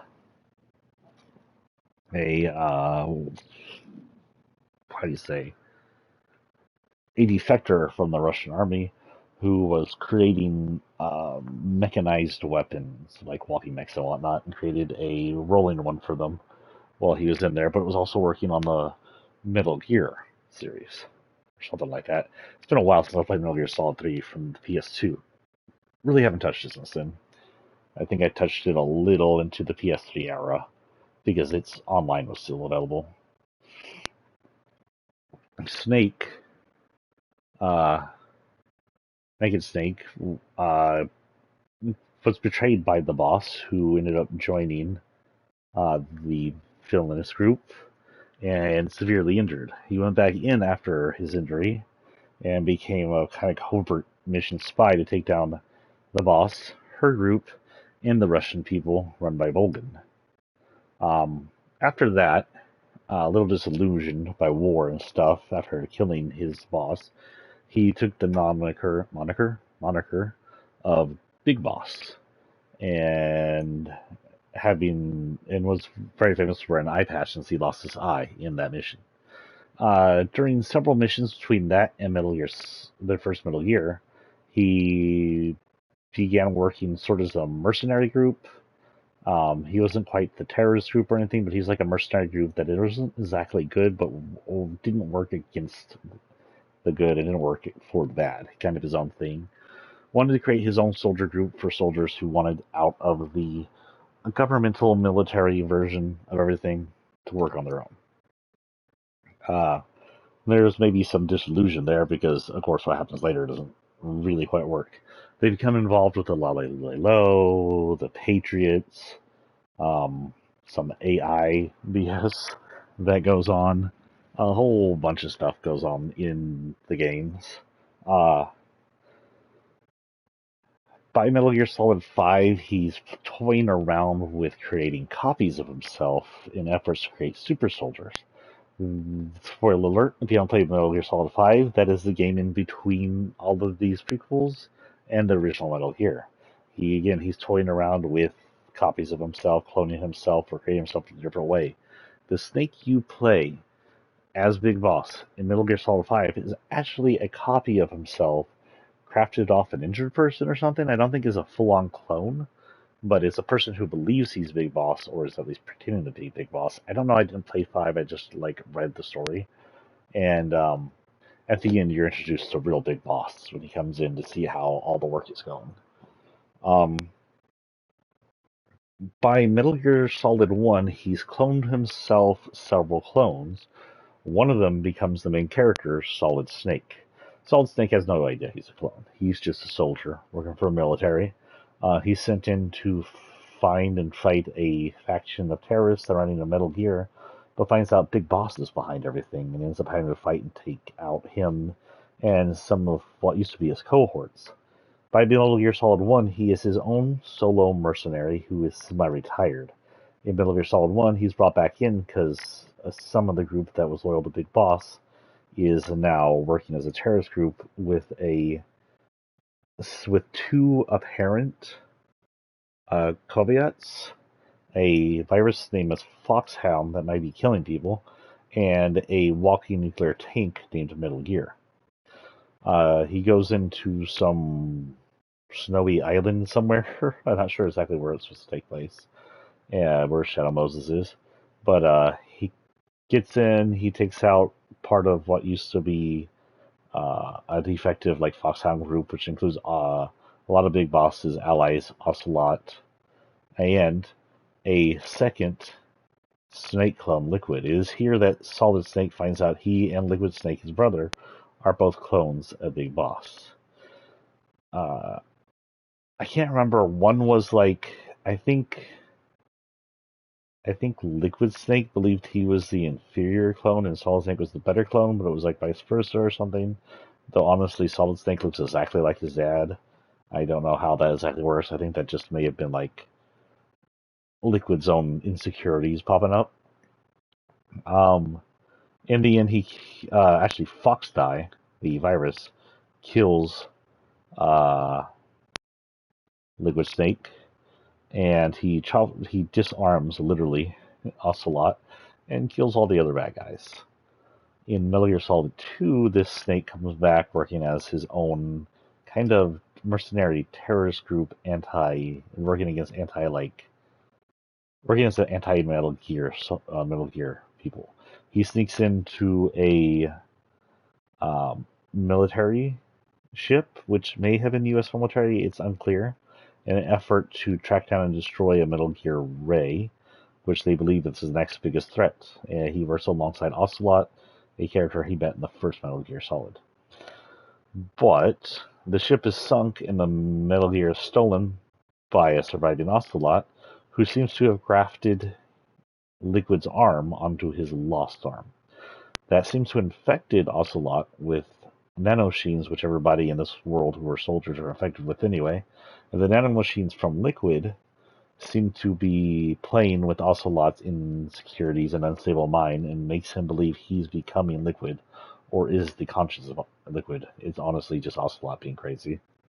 And imbued with some of Liquid's memories and abilities of speech, thanks to his own memory and influenced by the out of control nanomachines. By the end of the second Metal Gear Solid, they learn out an AI, uh, some group named the Patriots, I believe, or Leo, I think it's the Patriots, have created an AI group, or they are an AI group. It's been a long time again, so I don't remember exactly, but they are running a program with Raiden here as pretending they are like a group like Foxhound. In fact, the person seemingly running Raiden is an AI recreation of the Major, the General, whatever, that Snake used to run with. It's around this time this Snake would have been pulled, and this Raiden would have been pulled, creating a offshoot where these two never saved the world, which is terrible.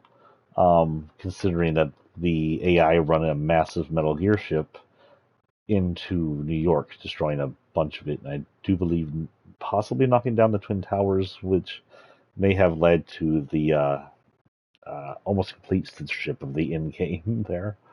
Um, because at the right before they released this game, we actually had the Twin Tower disaster, the terror attack, so they had to censor the game a bunch to not be offensive, um, even though it wasn't their fault. Anyway, so in canon storyline, these two stop the AI group, which seems to also be led by another snake clone. I can't remember his name. It wasn't Octavius Solidus Snake? It may have been Solidus Snake, Solidius Snake, or something like that. He was another snake clone. He looked very similar to Big Boss in Solid Snake. Skipping over Metal Gear Solid 3, because that's technically Big Boss's storyline, we get to Metal Gear Solid 4. A lot of time hasn't passed, maybe a decade or so, but Snake looks like he is edging into his 80s. This is because Snake is a clone.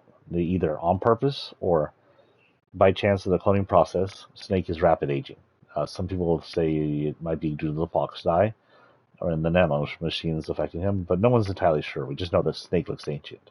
He's still working as an anti-Metal Gear mercenary, still working alongside Ocelot, and goes into a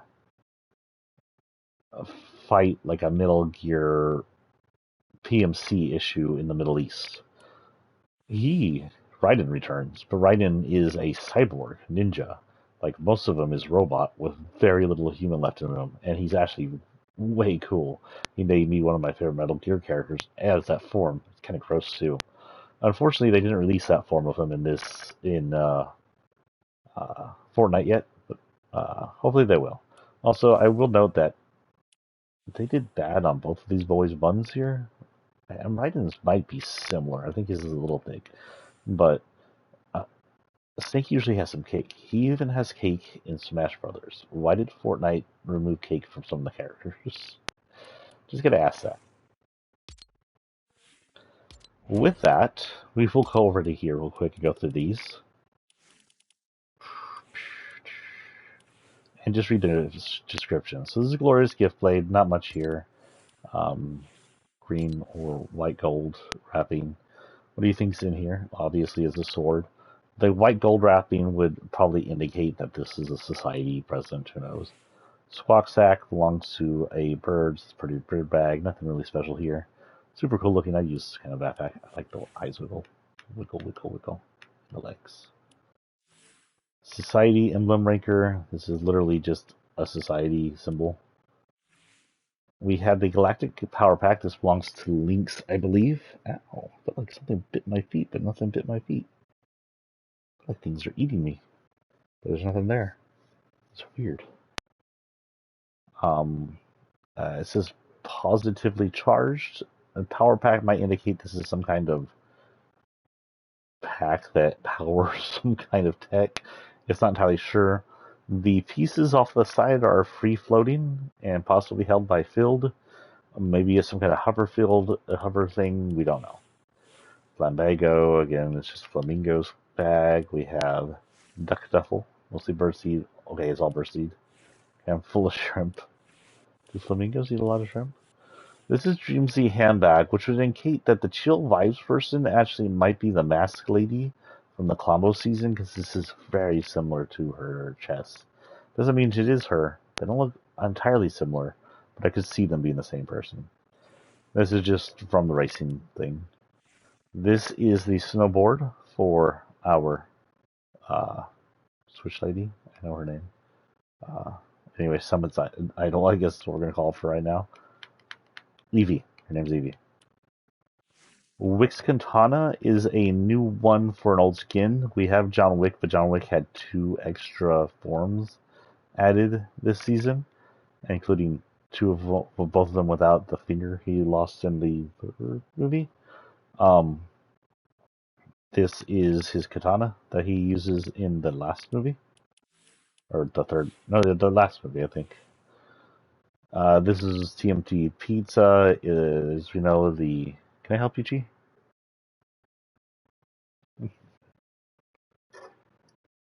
If you become a problem over there with the water, sir, I'm gonna have to remove you from the building. No, not really. You're a good boy. Good boy. You- You're cute. Please don't knock down anything. Anyway, this is the Teenage Mutant Ninja Turtle pizza. As you can see, the pizza's kind of fallen out because it's sideways.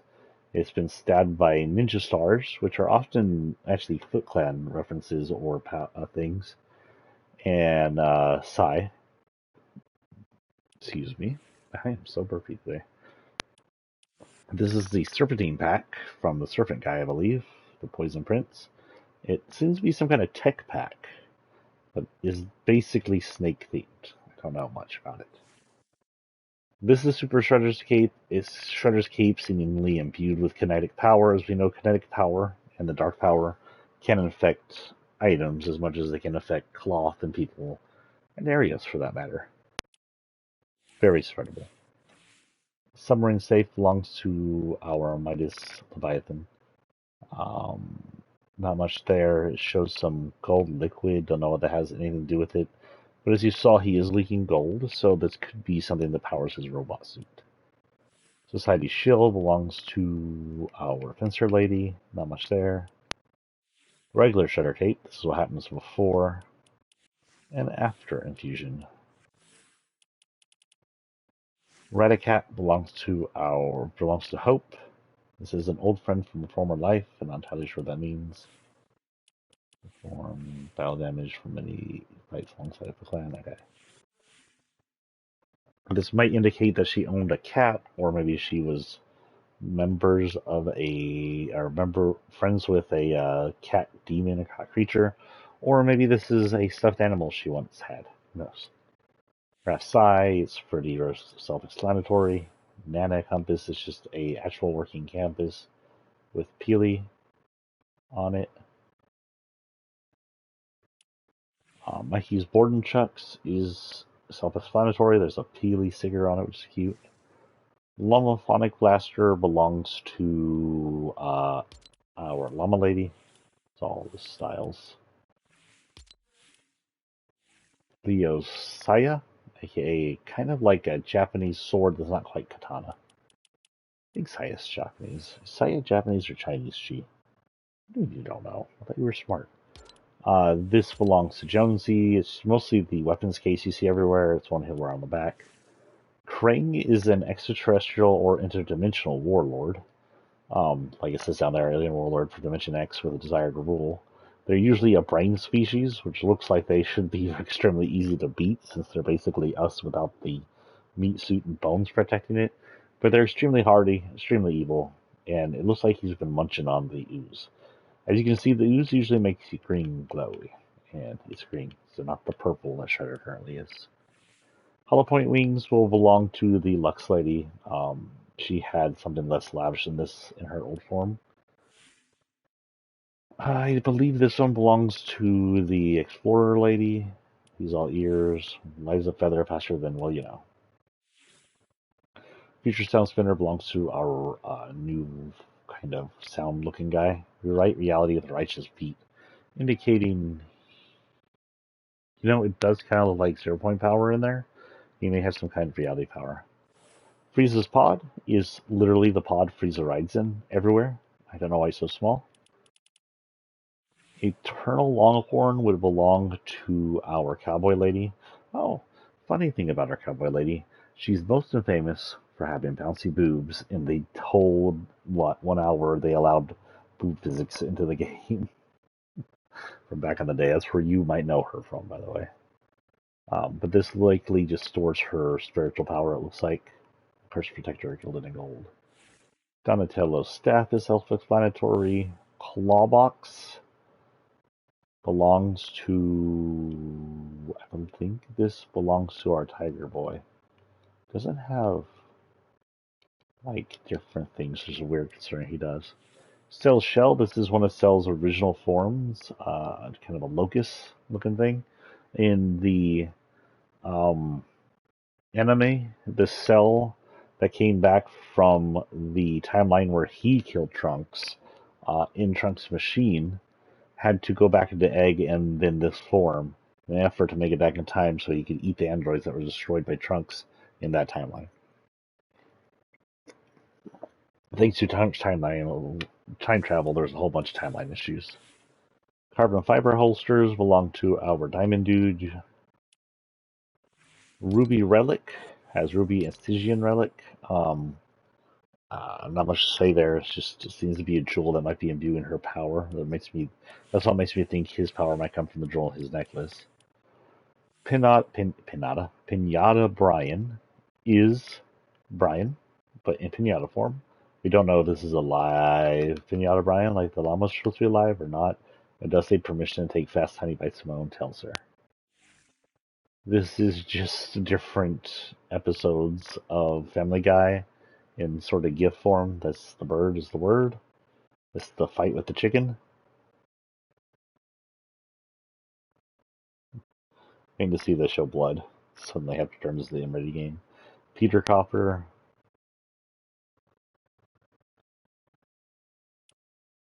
This is Metal Gear Mark II. This is actually a good Metal Gear, which is extremely rare. Sorry, just checking to make sure we're still running. This Metal Gear was crafted and worked by Otacon and works as a companion to Snake during the time, helping him spy, helping him do things, and scout and whatnot. It's a little goofy running, as you see, it's very loose, as how it is in the game. It is meant to look like a tiny Rex, which gave Snake pause, considering the last time he saw Rex, before Metal Gear Solid 4, it tried to step on. It was huge. And this is Raiden's high frequency blade, which is a little strange because I don't think he has this in Metal Gear Solid 2. He should have this in Metal Gear Solid 4 and in his spin off series, which are, I don't think, canon to the regular Metal Gear Solid. But it doesn't it doesn't make sense why this blade would be here and his ninja form wouldn't be here.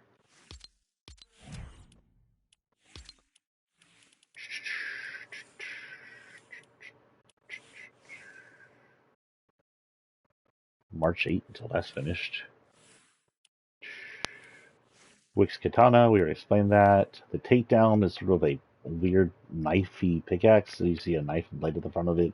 This is Jonesy's new tool. Very weaponized looking, sharp looking. This is our Tiger Boys. It's called Poacher's Regret. Warning payback. It says deliver sharp messages from the underground. For when your target wielding a blade and you run out of ammo. Poacher's Regrets, of course, would indicate that someone who came after him would regret it because he's got these machetes. Right for payback. Cosmic Snow Carver says slice some ice, which indicate our Lynx Lady has something to do with winter. Who knows? Banana Splitter might leave bruises. Uh, Ironically, this is for our Lego Peely, but you can't use this in Lego. Yeah, it's a little weird that that game allows axes and stuff like that, and they're running the line between E and not E. They can have weapons in there, but they can have axes and they can have swords, as long as they don't display super violence, I guess. I don't know. No guns, though. We have the Butt Scratcher. It's just called the Scratcher here, but it's obviously the Butt Scratcher, even says we know what it's for. This is the Spear Gun Slasher for the Midas Leviathan. Ready for a hostile takeover, it says. Usually the other form of this would have like a squid on it. Here it's got like the gold emblems of the squid. Snow Globe Smasher was a present for Christmas. Not much here to say, just Snow Globe. This is Bash for the Wintry Cheer. Shredder's Steel Claws. Shredder's main weapons with strong extendable blades. If he uses his emote while these are on, they'll just look like they're doing the emote. We have the Secret Scimitars, kept in reserve for sticky situations. This is from the Underground, so this is likely Hope's, maybe? Um, Not much to say about these. It has some of the circlets she has on her. Reverie's Dream Staff. This is from the Chill Vibe set. It's honestly a cute looking little fox over a heart. Has the swirls that move on the staff partway through it. It's okay looking. Ideal Cutter belongs to Montague. Uh, it's just like a diamond pickaxe, honestly. You can go mine some obsidian. Gunswinger belongs to our cowboy lady. It's literally a gun slash axe by the looks of it. It's like a gun axe, which is possibly a play off Gunblades. Things of the Hesk look like they do colors. Cool how they do those colors. Belongs to our Snake Boy, and also look very snaky on them. Duelist Foil, of course, belongs to our Fencer. Wait, no, this is... Well, this belongs to the Diamond person. This monocules. Who's this? Gilded Elites. This belongs to one of the... Oh, this is probably Lux.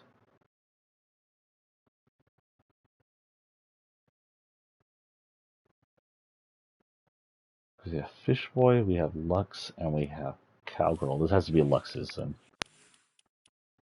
This is what's his name's diamond. It's literally a claw with a diamond on it. And again, it's a diamond pickaxe, so you can go get some obsidian. Cosmic Pickaxe belongs to our pigeon guy who seems to be down in Luminous and has infected or powered up his axe, pickaxe. Super Shredder Claws, again, they've been imbued with what appears to be kinetic charges. Kinetic power. Dark power. Ralph's Eye. Uniquely held backwards. I think they have a unique swing too. Yeah. Mikey, of course, since it will also have a unique swing. Donatello. Well, it's fairly basic double-handed swing.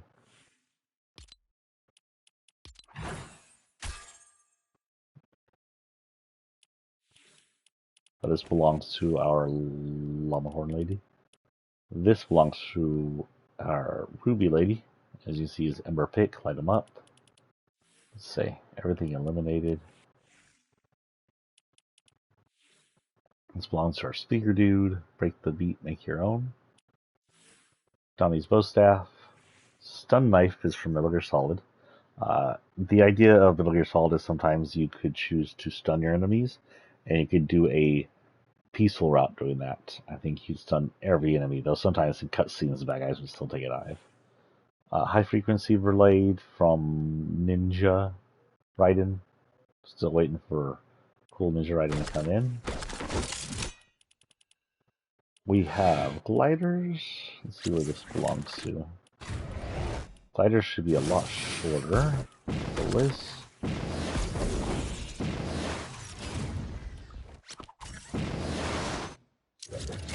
A very short list.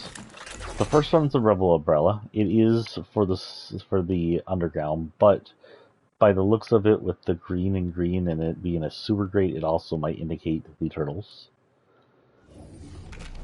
Perfect Pivot. Doesn't say it belongs to anything. Unclear. It looks very society, but it's unclear if this belongs to anybody. This looks like a fairly typical glider. It's black and gold society, and it seems to belong to our Fencer. It says, that doesn't say anything. This will belong to our Diamond Dude, Flawless. Fairly cool looking. This is like a golden version of the Servo, which belongs to... I forgot his name. It's an older character. Why there's a golden version? I haven't seen a golden version of him. I don't know. Maybe there's a golden version of him. What do you think, G? We have Victory Vaunter. This belongs to our Tiger Boy. It appears to be like a massive car with some cool gold wings openings. Turtle Blimp. It's exactly what it says. I do believe those are Turtle Blimp back in the day. I don't know if it looks exactly like this. Ratacat Roamer is, of course, belong to Hope. So land on your feet. One of my favorite gliders this season, honestly, probably my favorite gliders this season. Always makes me laugh. Peter Gopker. Frieza's spaceship is as said. Frieza's spaceship, I do believe it was destroyed when his original spaceship was destroyed when he attempted to invade Earth and was eventually killed by Trunks. And the Slider, technically an unmanned combat air vehicle, technically, but it's sideways, which I think might be how it is, but it goes through the legs, which seems funny. And it's usually something Fortnite would notice and fix. If it is sideways and it should be left to right, then I don't know why it's taking them a whole month to find this out. I guess I should look that up eventually. Finally, we have an even smaller version of Falls. We have Snowfall, which is the first fall of winter, more winter stuff. Sky Scratch, which shows that our tiger guy has some kind of ability to tear through reality. Encrusted, which is more proof that Montague can control diamonds as he's thrown up diamond dust and has a diamond behind him outside of his body. Burn Down, which belongs to I've been saying her name all night, but the leader of the society. Art of Revenge belongs to Jonesy, might indicate why he's black and white if he's bleeding out paint. And Wacky Wavers belongs to Peter and come, from the salesman.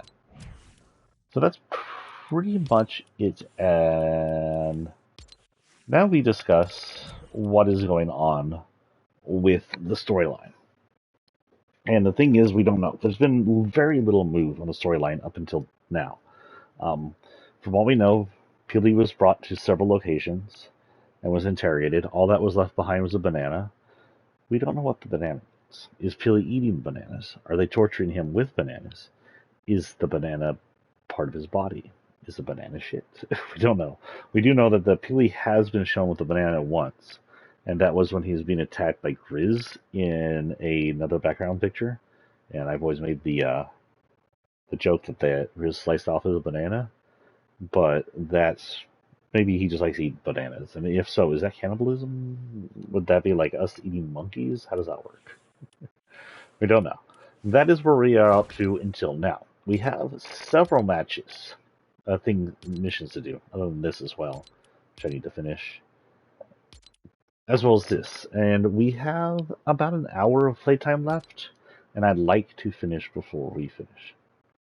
So we're going to see what we can do. It says we're working with Jonesy now. It says, I need you to distract the society. So, wait, who's telling us this? And if it's not Jonesy, oh, it's Hope. We need you to distract the society so Jones and I can find and distract Peely. Secure capture points, forecast towers, or combat caches. Seems fairly easy. Combat caches. Combat caches? Combat caches. Looks like I've already done one of these on accident. Combat caches. So let's play. And we are running off full random.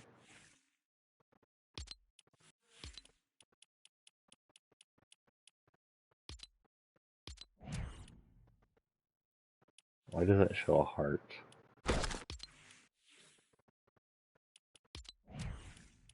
I don't know why those show hearts. Nothing there. Huh. These should all be on random. And the reason we're running full random is with the locker as garbage as it is lately, there's no way I can run it anymore as it was. Let's go ahead and go try and rescue Peely. It's our first chance to get any kind of storyline right now and work progressively against this society in any kind of story missions. I'm going to try and move as fast and do as much as possible. Oh, wait. Oh, no, I'm right. I thought I was in freaking... I thought I was in the music mode again. Can't do the music mode on here. Goodness knows the copyright queens will get after us. Whether they be the true owners, like the evil Water Tower music, or the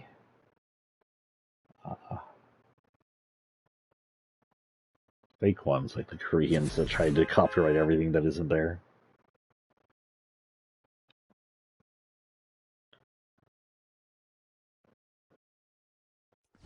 Gee, you're cute.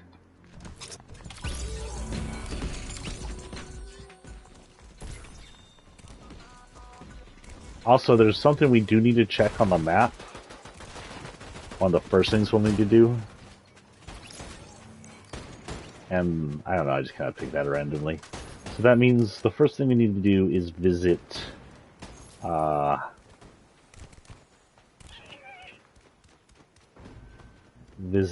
Risky Reels, which is gonna be Ruined Reels, sorry, Ruined Reels. Risky Reels, Ruined Reels, Eating Pills, Banana Sills.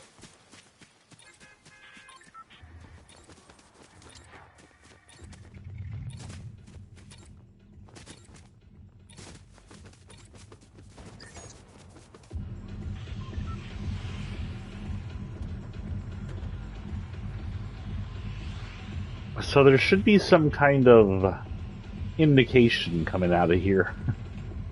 It was supposed to be over by Ruined Reels, from what I understood. Yeah, there's the... Okay, so the Titan isn't coming out yet.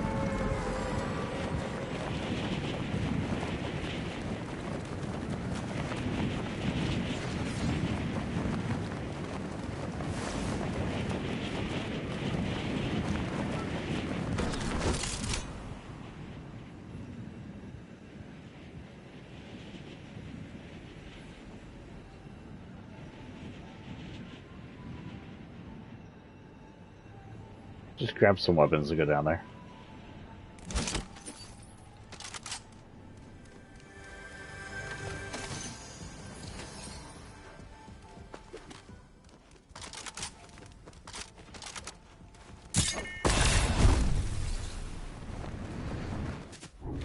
So, map change wise, this is the only huge map change here.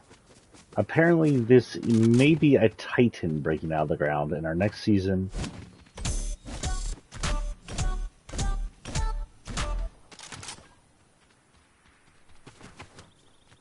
Our next season might have to do with Grecian myth, from what I hear.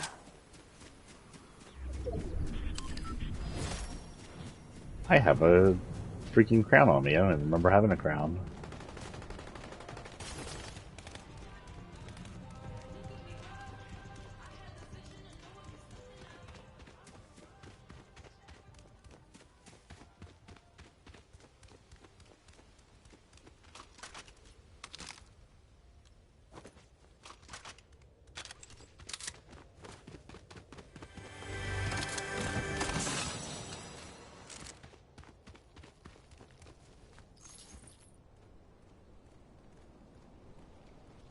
I know there's it's over here.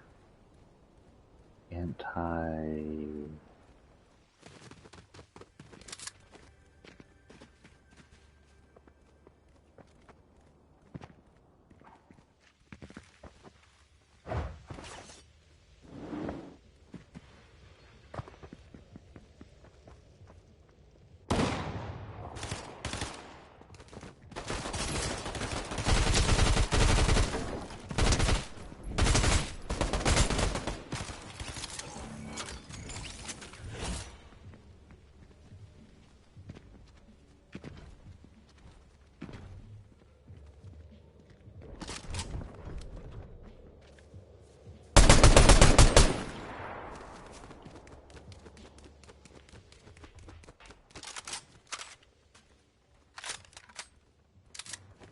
Where's the freaking anti-society place?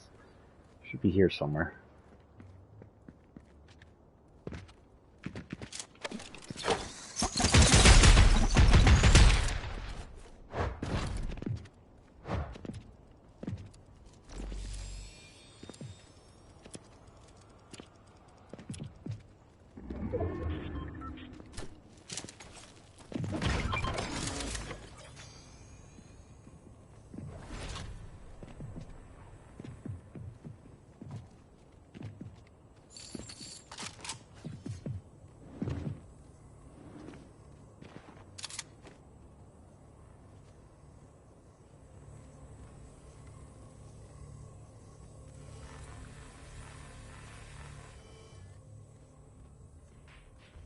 shoot, someone's been here.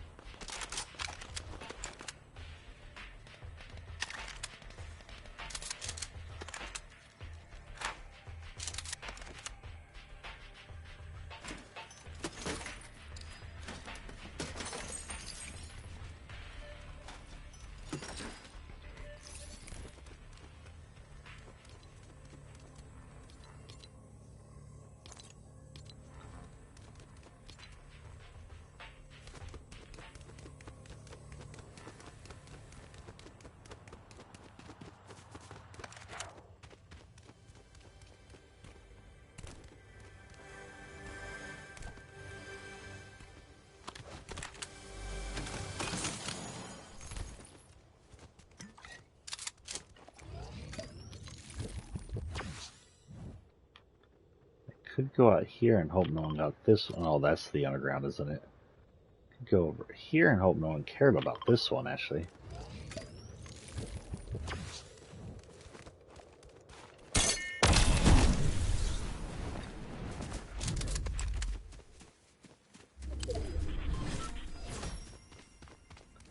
I think for the next one, I should just jump as far away as possible, but I did want to show you the new thing coming up off the ground.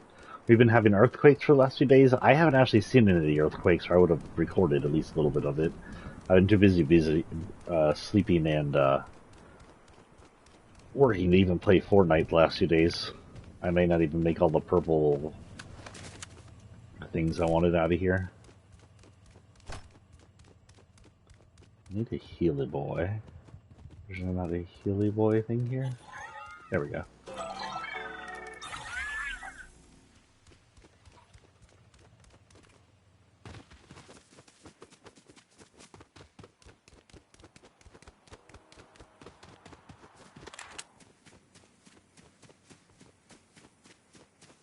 I do kind of like running full open random. This lets me see all of my skins I've earned throughout the years. Goodness knows one day Fortnite will probably kill itself. I never thought Fortnite would be the one thing that killed itself. I always thought people just like lose interest in it eventually. But Fortnite seems determined to leave behind its more popular reason for existing in hopes that for some reason its Roblox ripoff will make it more money.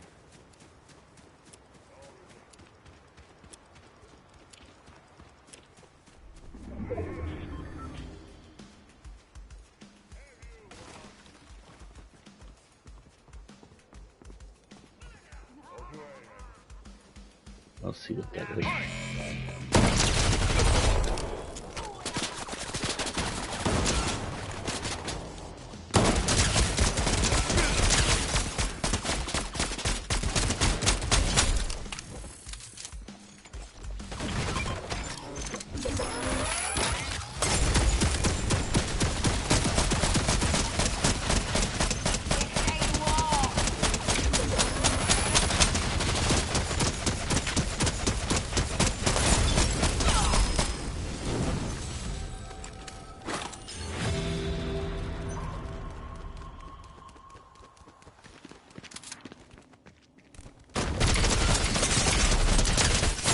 Gosh darn it. Why did she have so much health? Ah, she is freaking green. Purple. Why did I say green?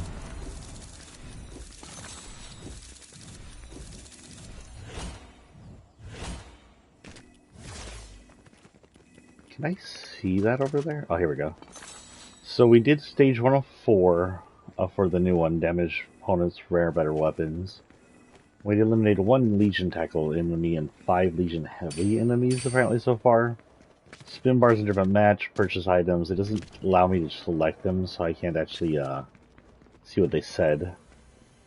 Collect society medallions in different matches. Complete Odyssey and Mosaic quests. Okay, so we get a few things done there. Let's hit back to return a lobby and read all the missions, because it looks like I won't be able to see all their in-game messages. Gee, is this your cute tail right here? What's that cute tail doing there? Oh, we got Pink Nisha. We'll go ahead and equip her. Why? Why did it do this? That's not Nisha. Where are you?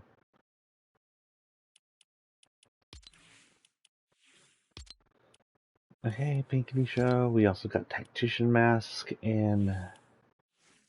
Ooh. Technically, the Tactician Mask looks the coolest with all these. And with these, it really doesn't matter what color they are, because with these, I think they're all the same. Oh no, there's more gold over here. Does that make it different over here? Not from what I see. Not really.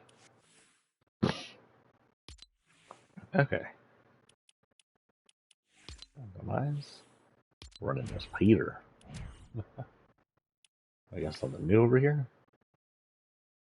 Of course, it's some third party BS. Okay, quests. Open society vaults. If they got Peely in one of those vaults, I hope they cracked a window. What does that mean?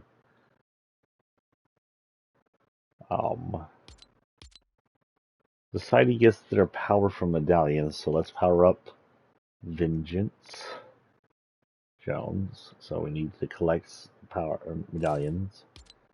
We're going to have to get used to dealing with society's hired goons, so to defeat those hired goons. Want to get society running scared? Let's take out the lieutenants, so to eliminate Legion heavy enemies. And defeat all the big people. Ooh, I'm not sure we're going to finish this all within the hour. Holy cow.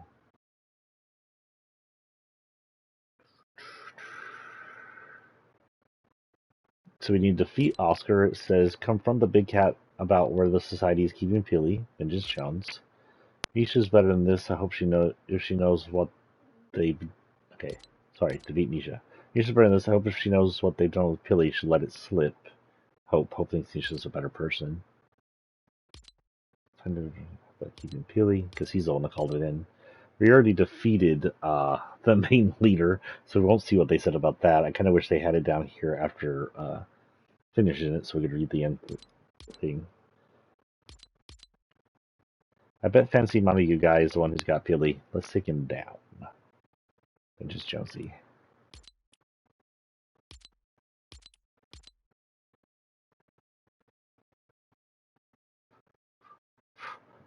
What have I been missing the storyline? Everything's set. I hope Kat likes this place. Maybe we can find that long-lost family of hers. Okay, Kat is a Kit lookalike. It's a female Kit by the look of it. We were trying to see if she was a sister to Kit, daughter to Meowscles, and maybe a daughter to Lynx. This would indicate that Lynx has no idea who she is, which is weird, because she's very aware who Kit is, though it's never been fully indicated whether or not Kit is her child. It is Meowscles' child, and I'm pretty sure Kit has indicated that Meowscles and her were a thing. Interesting. I didn't know there were freaking like storylines with the emblem things. So let's check this out real quick.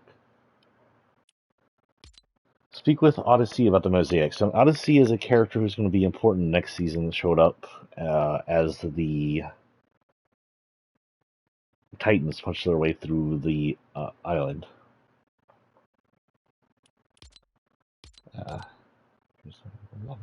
Reset it so I can read it.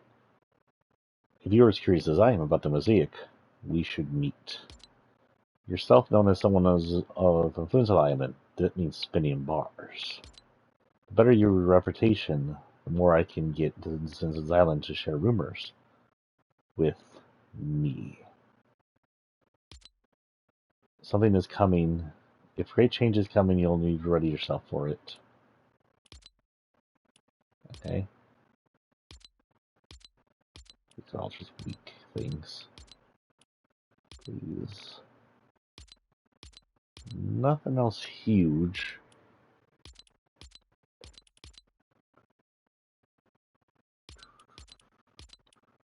Okay, so back to what we're doing.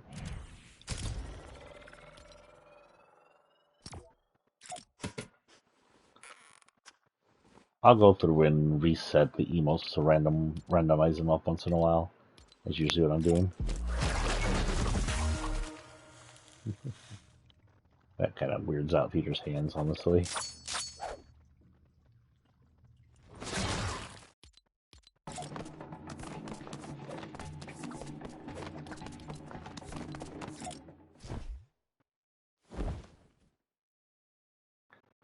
Peter only has 4 fingers, which I think is how it is in the show. The world is weird. How do you live with only 4 fingers? Wait, gee, you have 1, 2, 3, 4. Oh, you have a thumb. You have 5. He's like, what are you doing to my fingers? I'm petting them because you're cute.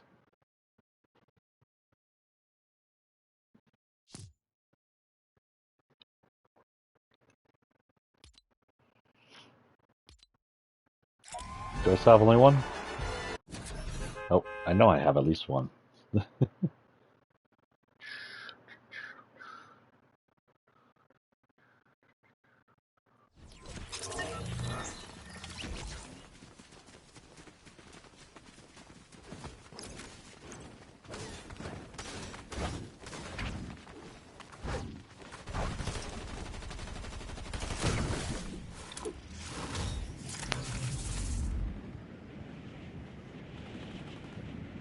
Where's that statue at? I don't know on that statue. I'm not entirely sure where it is. Over there. I'm not gonna make it. There's a closer. Oh, I got 9 seconds. If I go from over there to here, I've never been up on that statue, and it's gonna be changed by the end of this week, probably. I don't know if they'll change the. I know they might not change the island. Okay, I need the furthest away one. Right here.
Where the heck is the thing, though?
Is this not the combat caches they wanted? Really not.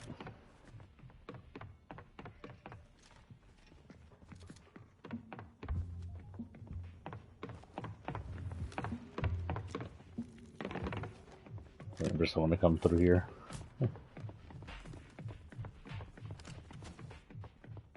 Let's just jump scare them all here.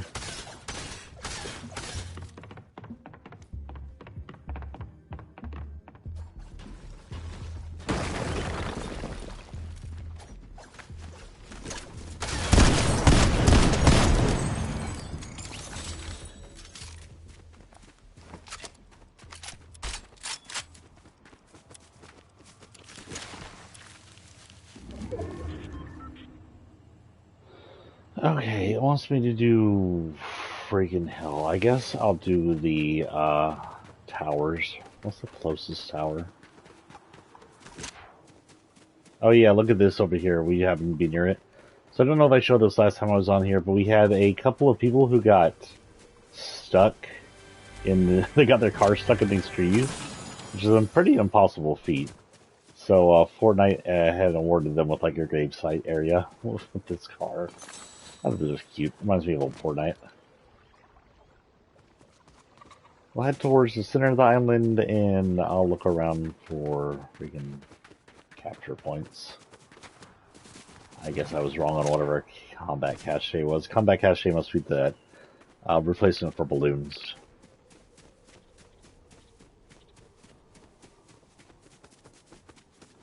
I do need to go by and look to see if we have everybody.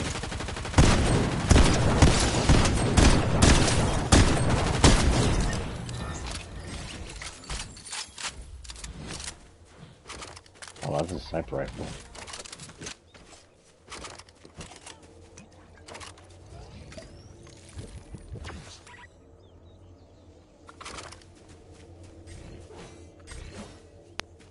Why am I collecting crystal?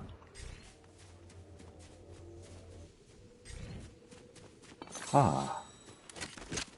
Well, that's weird.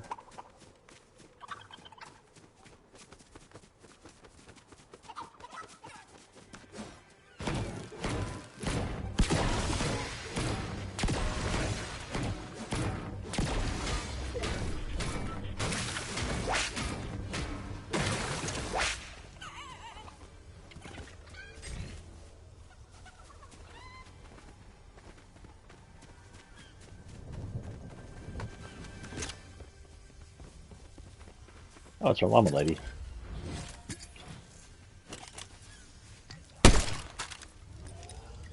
I didn't see what she said.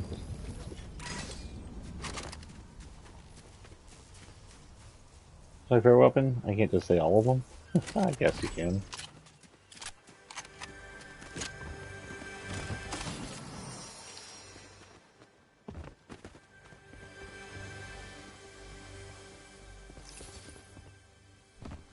Well, you could almost use that ladder.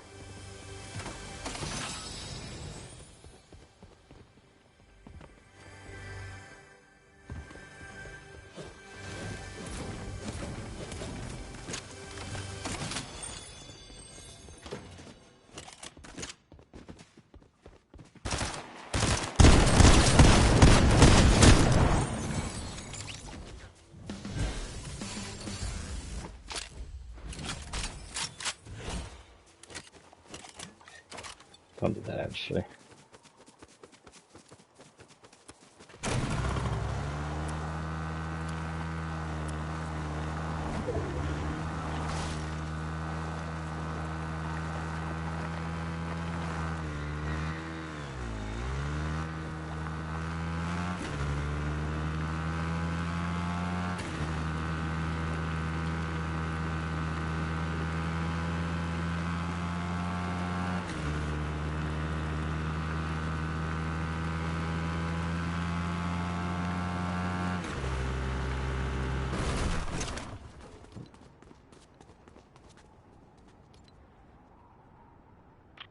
Well, someone will be there.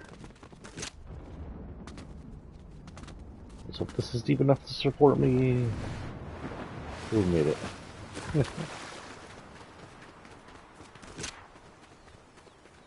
Okay, so I wish I had more time to play with y'all tonight.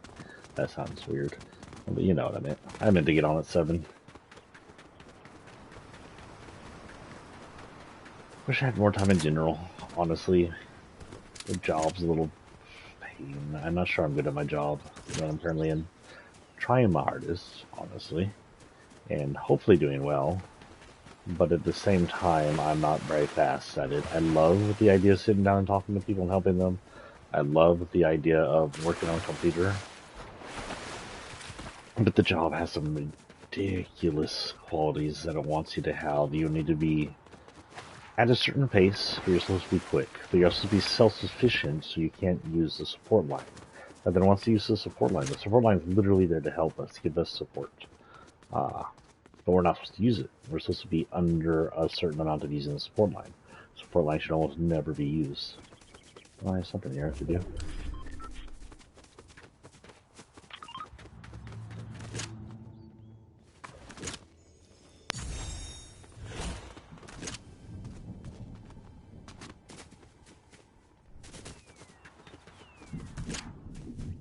There appears to be a battle going on over here.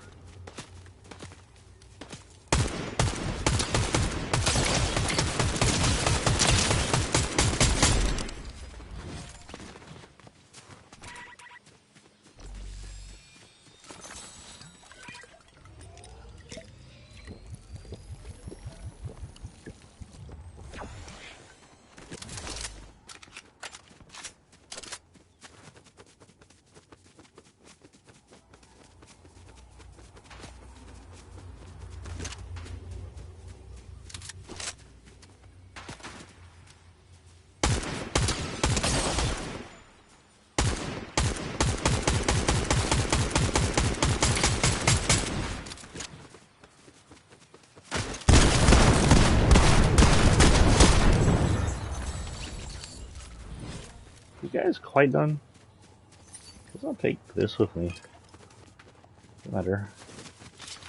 And I'll keep it. Yeah, I'll keep this one.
Okay, and I just need to open society vaults. So is there anybody who hasn't been killed? No, it looks like everybody here's been killed. Maybe. So you know what? I'll just go fight with those people.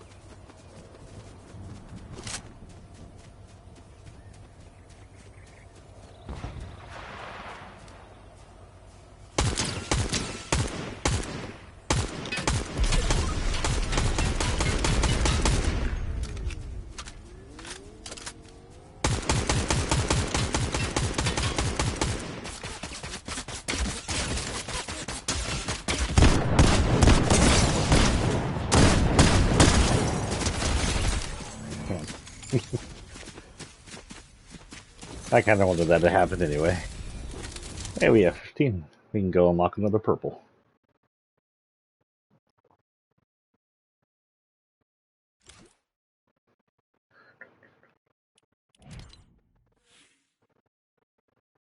Open society's vaults, huh?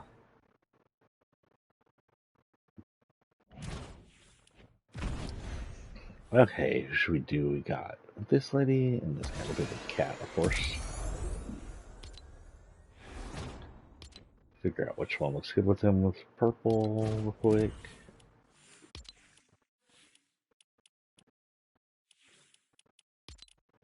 So first turn on his purple. Then we can do blue, green, purple, white, purple. Let's see, white, purple looks good. So I'll do that for now.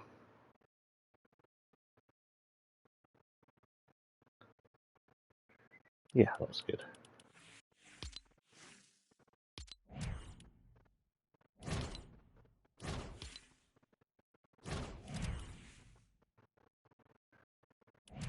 Why does it say I got more? I got more nothing. This is still running. Clear all badges and quit it. Nothing. There's nothing else on here. There's no reason the locker should say has anything in it. Okay.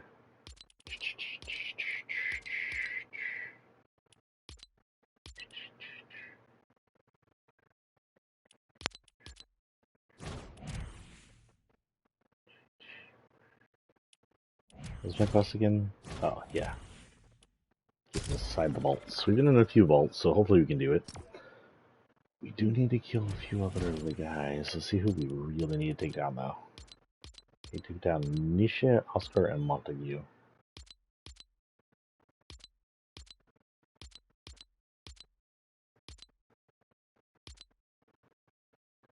Oscar's up there. Nisha's in fencing fields. Kind of annoying one to take down.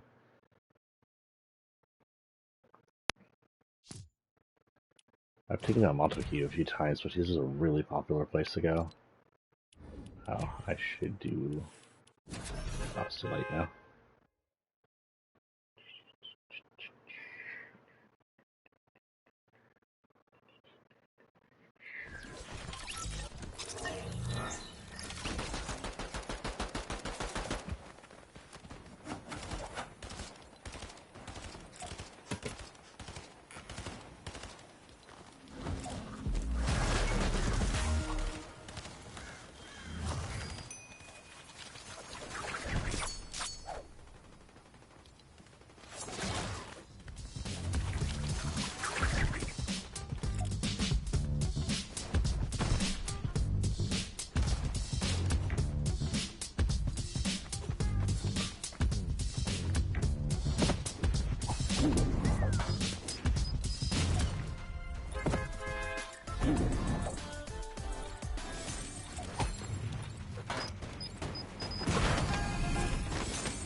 Looks like Grand Glacier may be the furthest away, which would make Montague fairly the best to hit, maybe? I need to get in, I need to get some stuff, and then I need to take them on. These are the ones I need to hit anyway.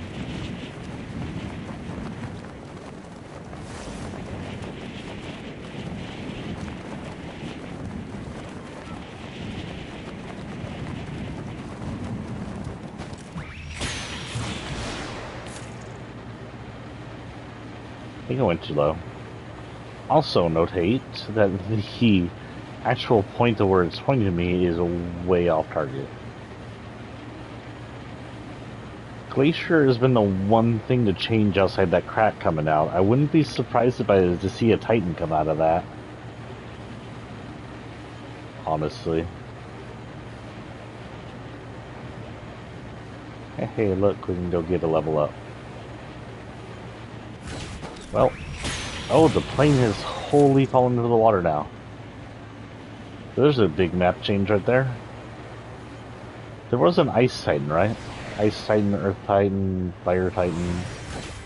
I know that they're saying the hand that should pop out of the ground later on is going to be a fire one.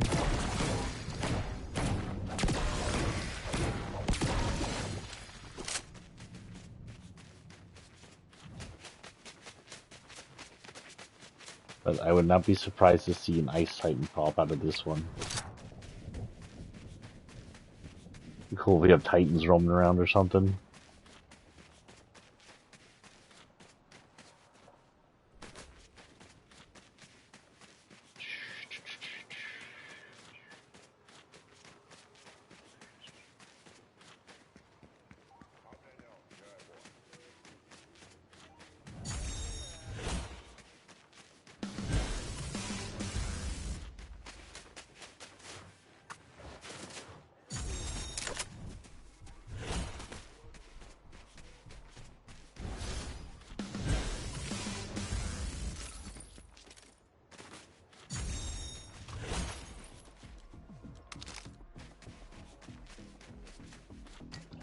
Might as well grab this while I'm here.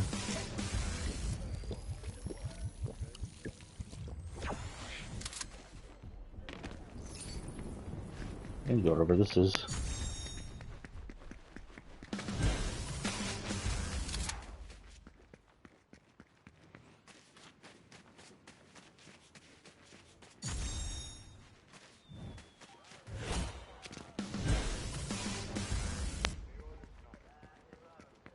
Did you hear like a firework or some shit?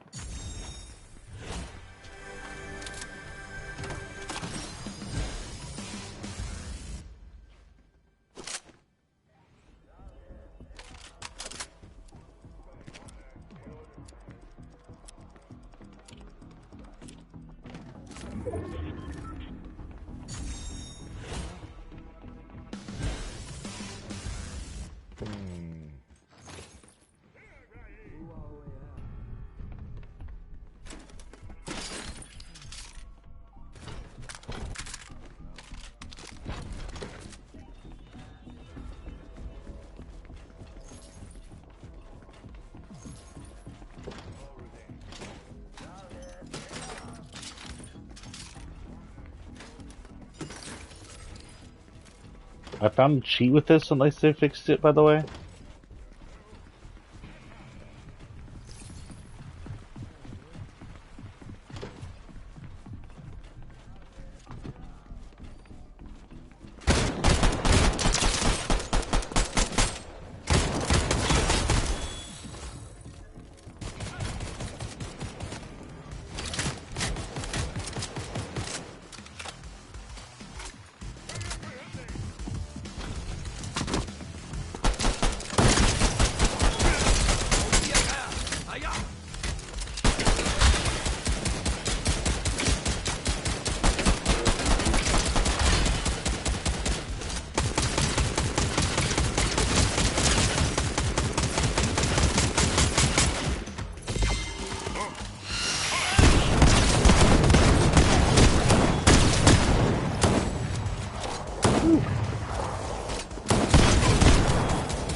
Okay, how did I get downstairs here, actually? I don't know. I'm not 100% how to get down here. I don't know if I've ever been in this one before.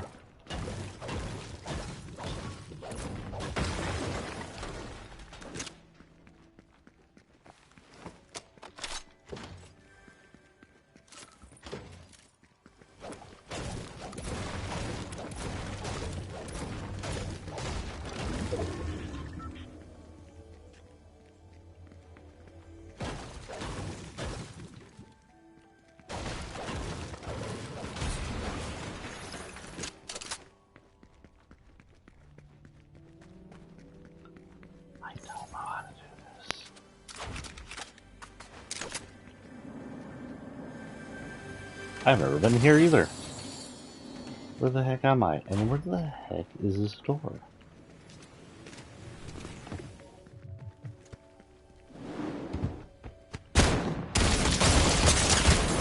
Gosh darn it.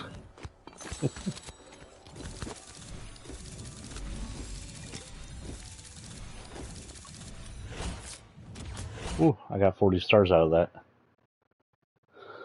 I forgot that's usually why I pick up those characters, because they can give you a shitload of stars. Trailblazer Lynx.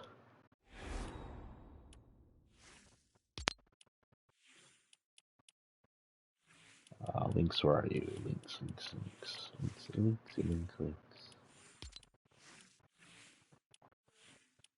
course we're gonna do it with the tail. Why would we do it without the tail? The tail's cute.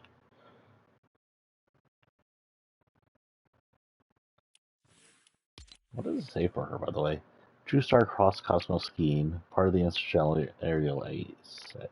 That's right, she's into Cross Cosmos Skiing, which is like interstellar skiing or some kind.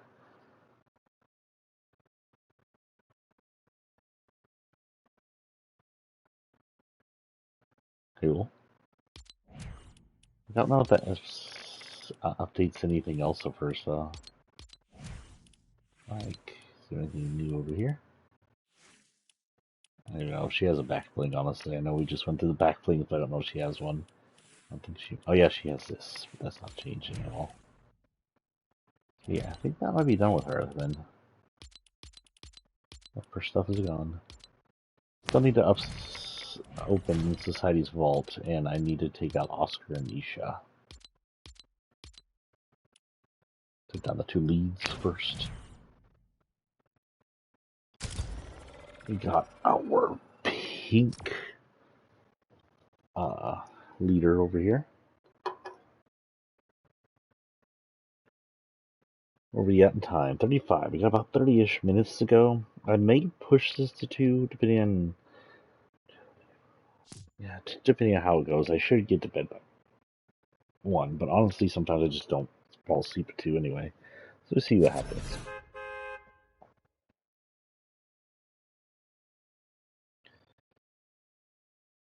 Oh yeah, you want to know something really funny? Oh, who is doing music in my ears?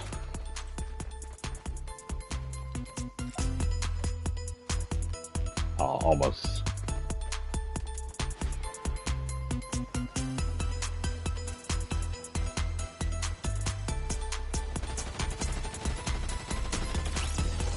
I don't have that one.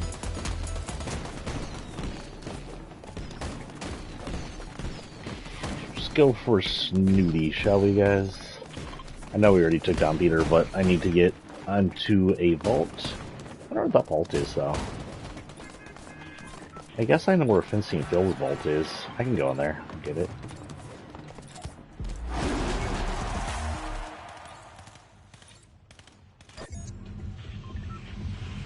Look at the fencing. Try to get in. I don't know where the vault is in what's his name's vault. I just don't. I need to take down Nisha anyway. She's one of the ones that I need to take out.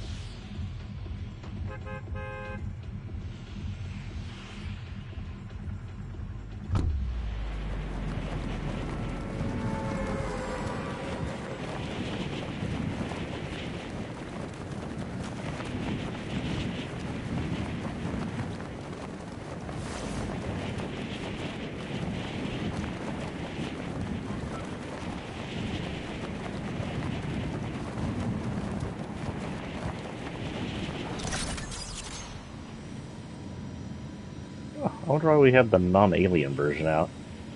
Weird.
Okay, I've been in there before. I just need to figure out which place to get to. Oh shit, there's a person here. Let's get out of here.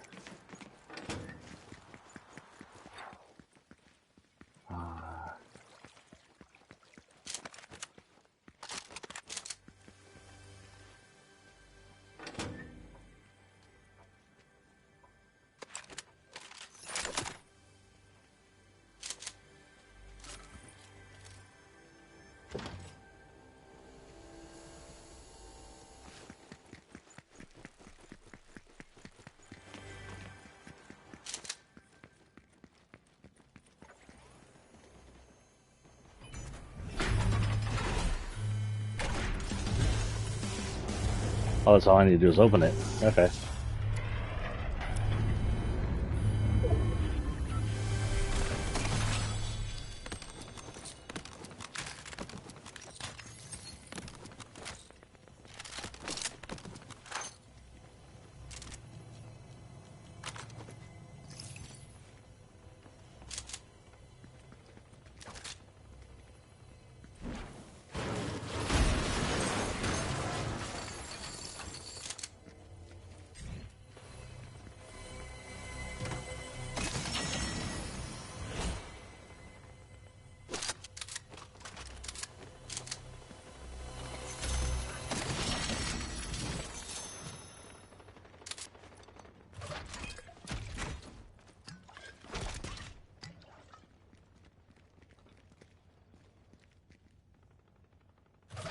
I think I was supposed to be destroying things with the rockets, right?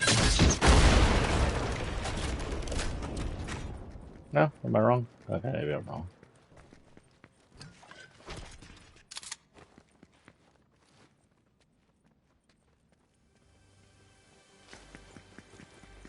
So I just need to defeat Legion enemies now.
Now I'm just having fun. Well, I do believe I chose this to do this.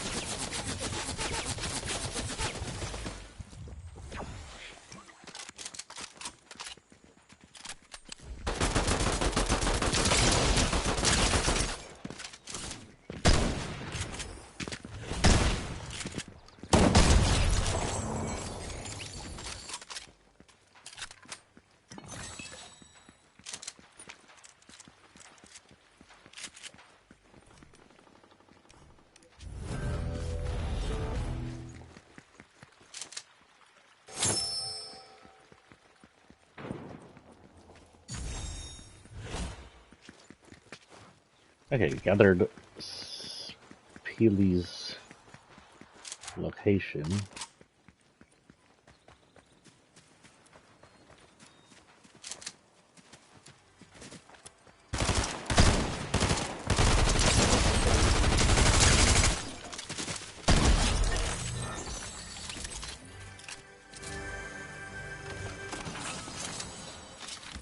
Oh yeah, I forgot to go to the freaking battle pass. I'll do that after this.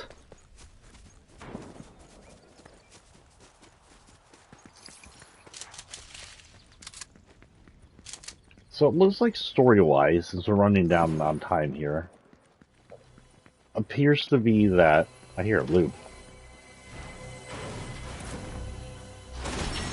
Oh, what a waste! Ooh, sniper rifle, nice.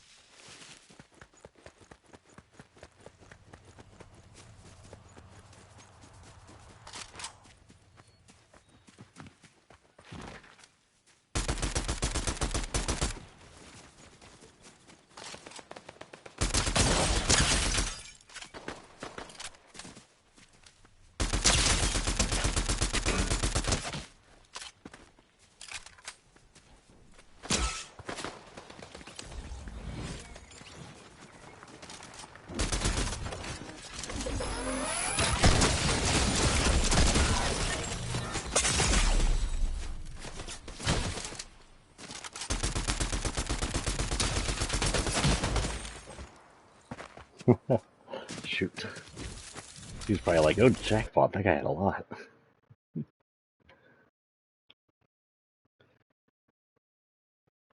Oh, guys, I wish I was a full-time writer. I could spend all night with y'all tonight. Just sleep in tomorrow.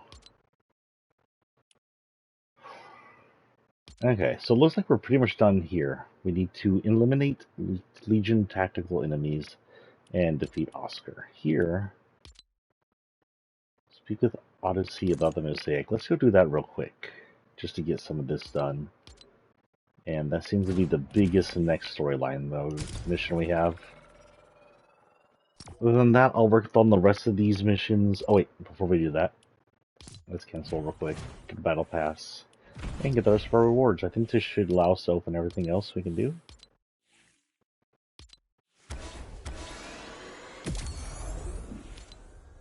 Oh wait, this isn't the end of the reward stuff.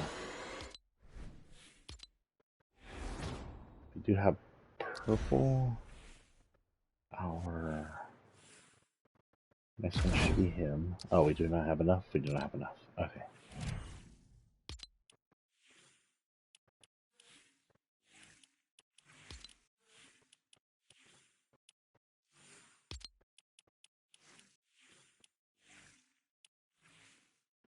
Got cat, heart, nothing. I think let's stick it with what we have. Okay, who else do we need to change?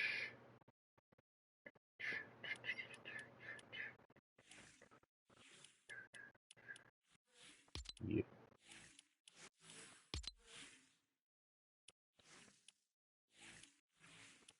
I kind of just like that, how that looks.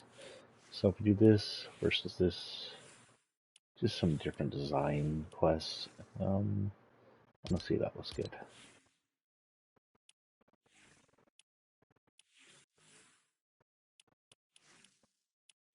Okay. It looks like we're Mr. Speaking of people with butts, he's got to be. Mr. Silver Surfer here.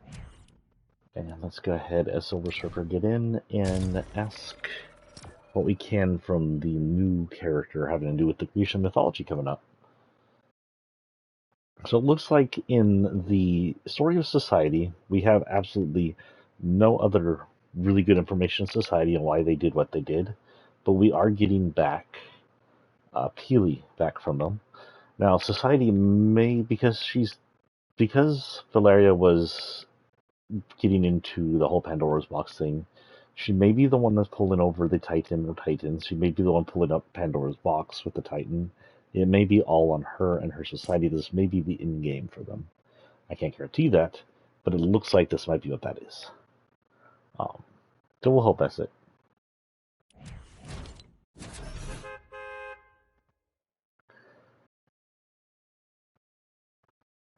Nothing like having a girlfriend that literally rips away your energy to live when you kiss her.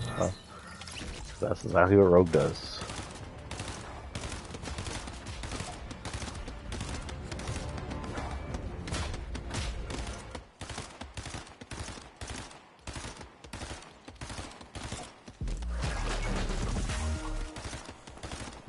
Green butt cheeks.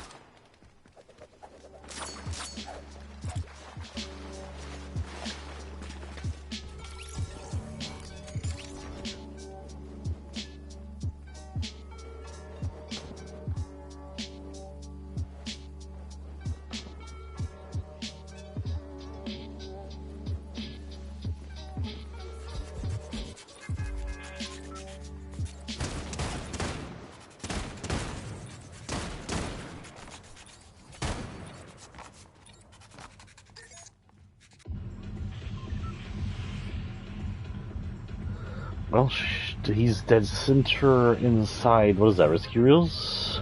Risky Ruined Reels? Whatever. Reels, Z Reels. Reels Z. I wonder what new areas we'll have come this upcoming Wednesday. Next Wednesday. I know that the game will change over in the next few days, and I'll kind of upload it and stuff. But I'll try not to touch it until Wednesday. I want everything to be fresh and new as possible for me and you. I'll have it updated, but that's about it. So that when I come in Wednesday, I'll come as unspoiled as possible, and we don't have to worry.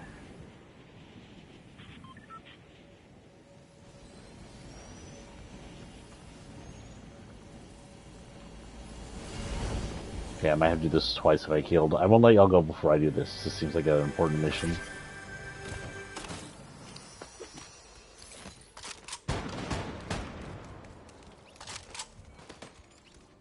Where is she at?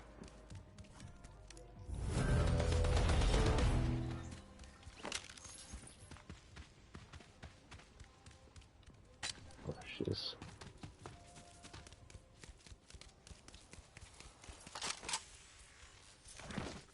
I'm Odyssey, a traveler with a keen interest in ancient artifacts. I seek a collaborator to aid in my research. Your reputation precedes you as a capable and unafraid of risk. Help me reconstruct the mosaic and we'll share its secrets.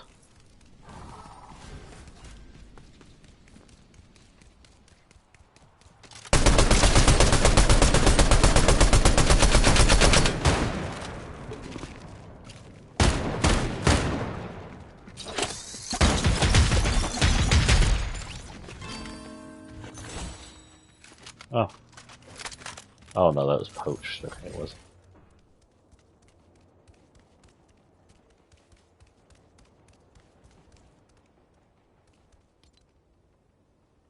Mosaic caches, huh? Let's go south.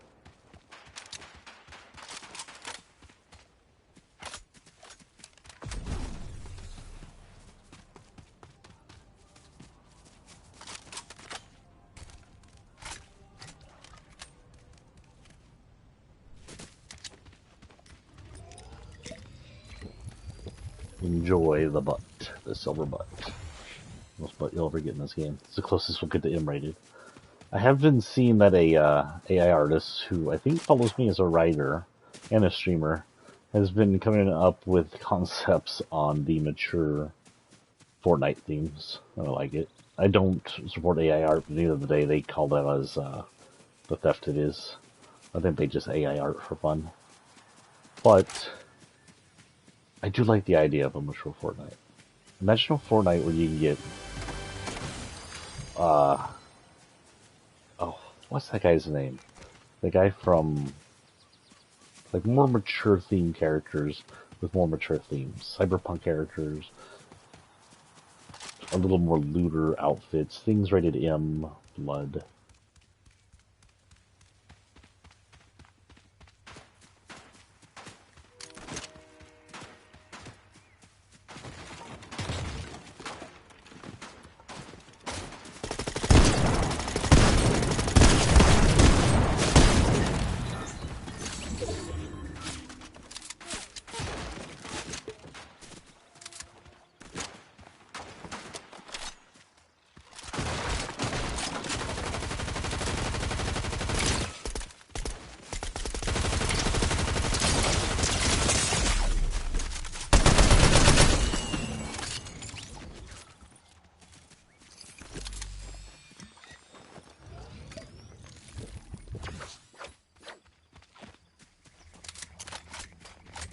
Oh, hello.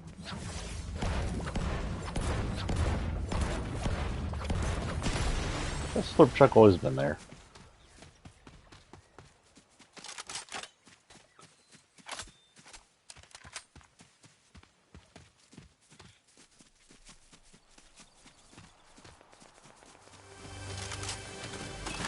Let's finish up these main missions for the new one before I let y'all go for the night. And that should be good. And we'll talk about where this is leading, though I think we've talked pretty much about everything we can now about it.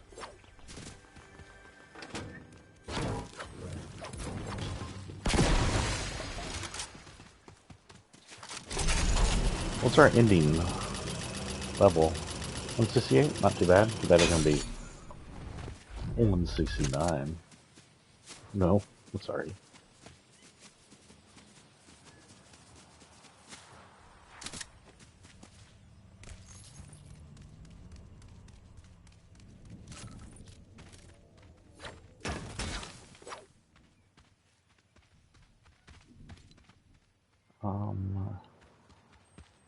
More?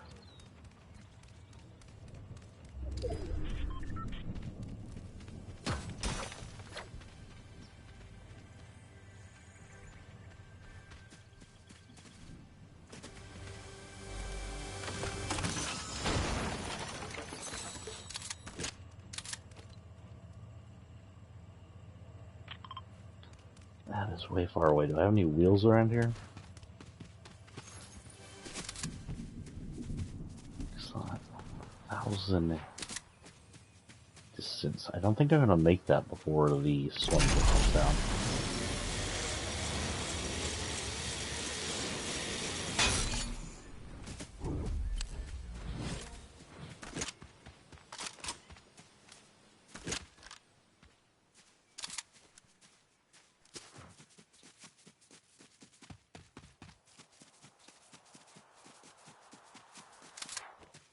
Truck.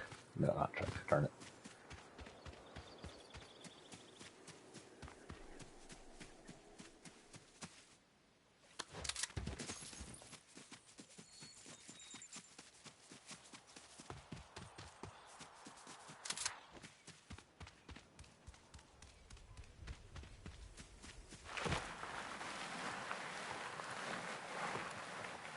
Nothing like rubbing your bare ass against the cold hard dirt.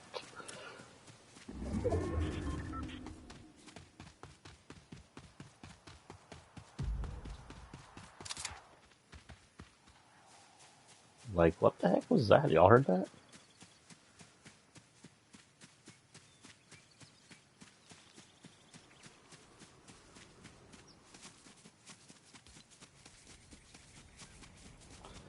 I might be able to make it before it hits. Honestly, I see the windmill in the distance. Not too far away.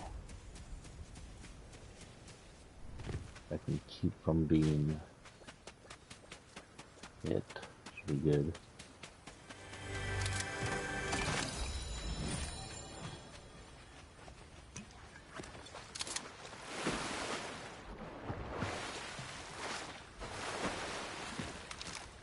Heck.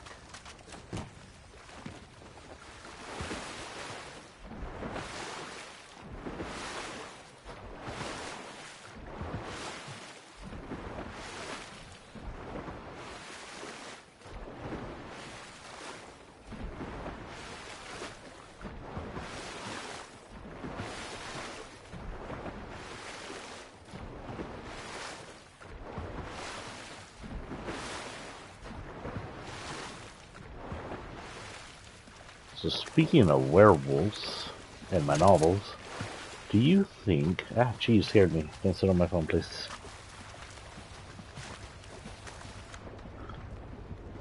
Do you think Silver Surfer is made up of real silver and it might be detriment to the health of a werewolf? They ever...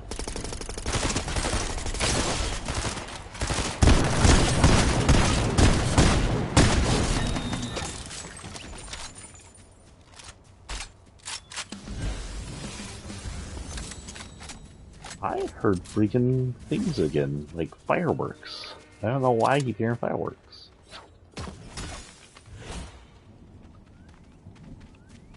Gee, what are you rubbing on my knuckles for? Oh, I'm done.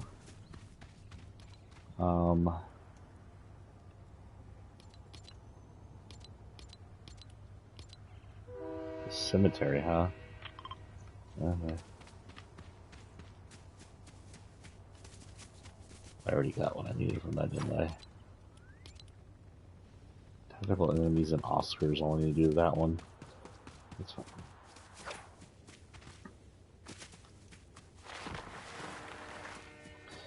So in-game story right here is we've defeated the society as the underground in a group of like I don't know, what do I have? Several hundred characters in my inventory, and helped Jonesy get Peely back. We rescued him, probably took him to the underground.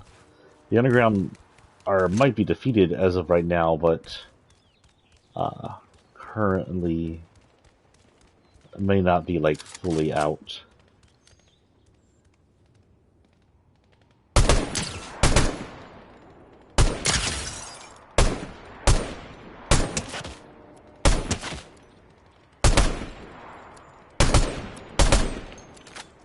Fun. Okay, let's go see if we can go to the graveyard. Now we've caused that kind of mayhem.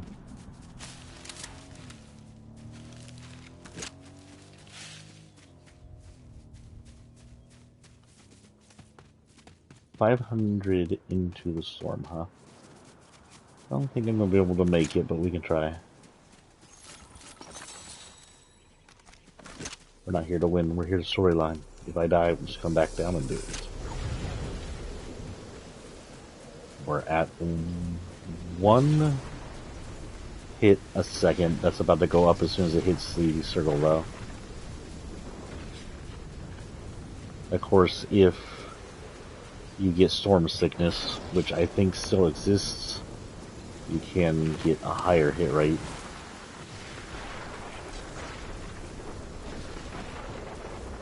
So if I get 2 hits a second here in a minute,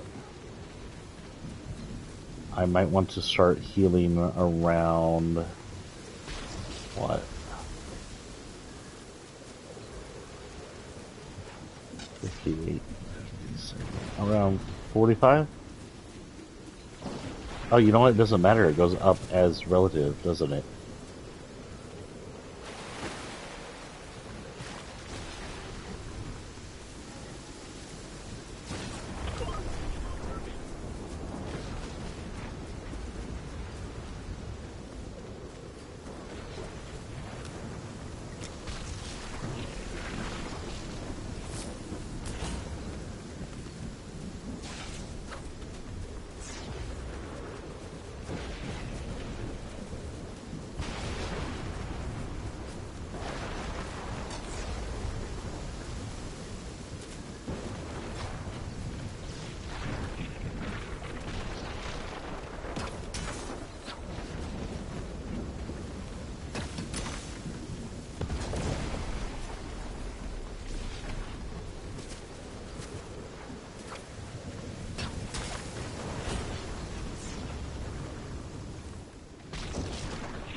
Ah, so now we get to talk to Odyssey.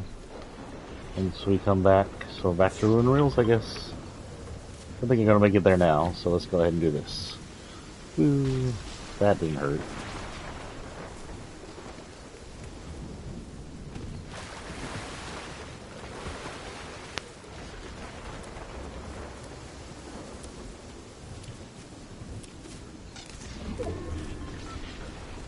I remember when they added the cloud lightning into this storm. Pretty cool looking.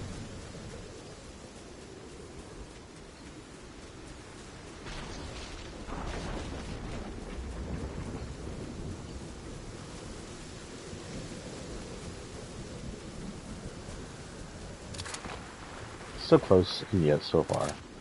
In the end, it didn't even matter. Right, Chi? Ow, my ears.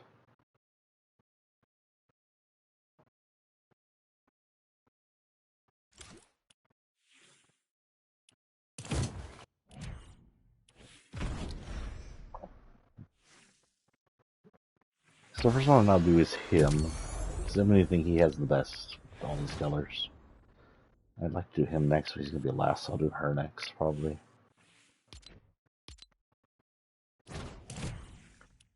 I should go ahead and get him updated since I have his now. I like purple the best, but since we're going ahead and we're in this, we'll go ahead and do that. See, it updates his jewel too. Which is kind of really cool.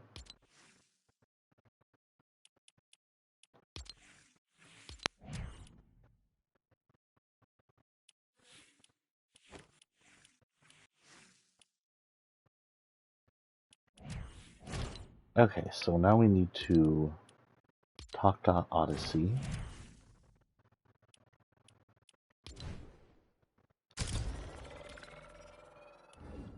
Oh, we should totally emote.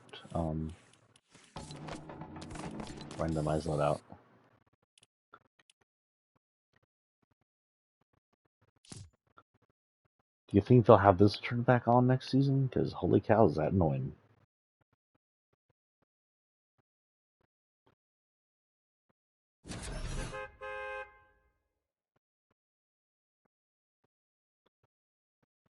It's been centuries since Omega tried to do anything in the whole rocket incident, hasn't it?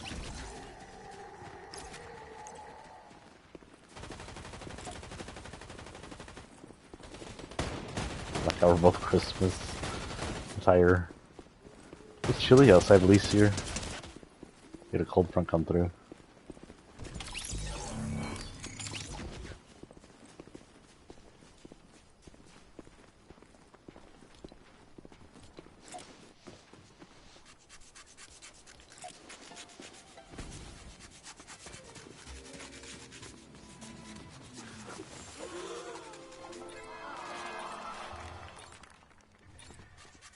Scratching my gloves.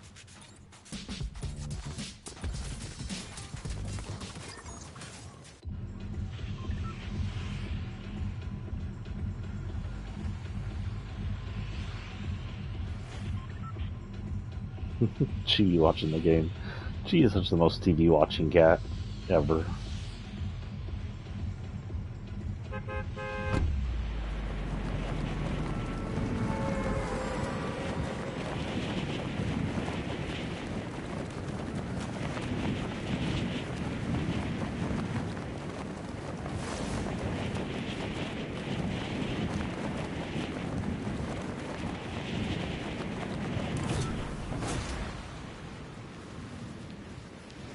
No sweat insurance copter.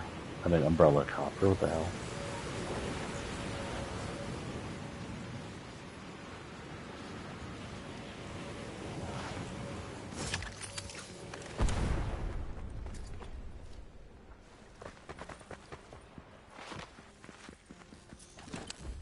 Mosaic is very old and connected to a power I feel here on the island. A power whose echoes I feel within the medallions. What is a mosaic? What does it do? Was it foretell? Why is there an...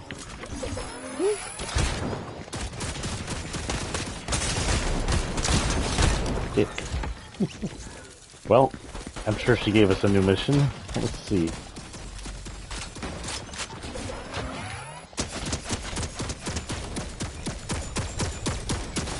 Nope, same mission. I had to ask her. I even let him talk to her.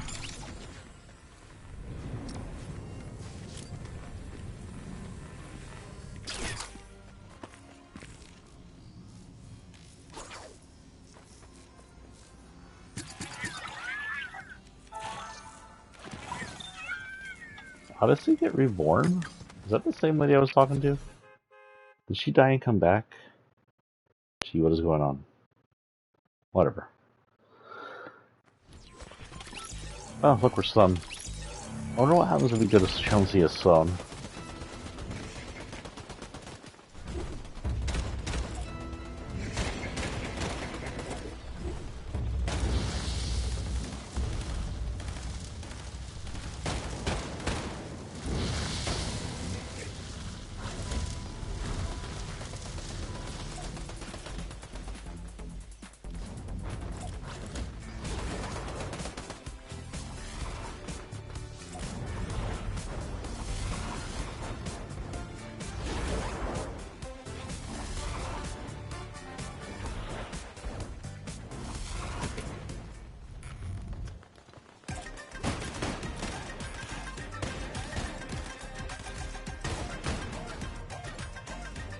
Don't have that one.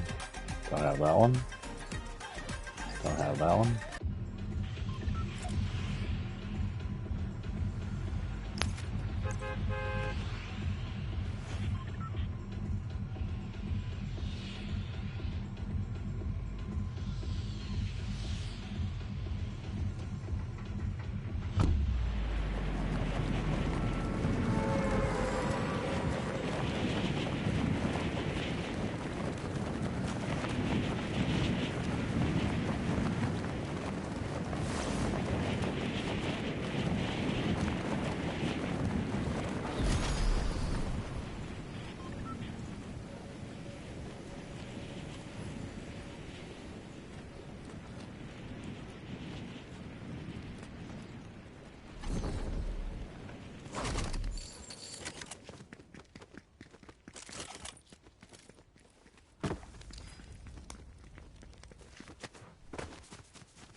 I'm gonna keep writing it up until I can get this.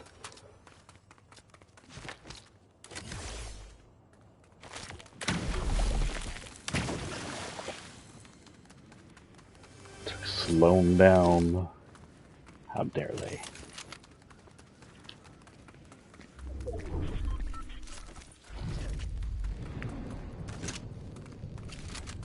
I'm kind of excited about next Wednesday. I get to start a new chapter, which means we get to try and match all the characters to the new chapter. It'll be Grecian, according to what I've seen.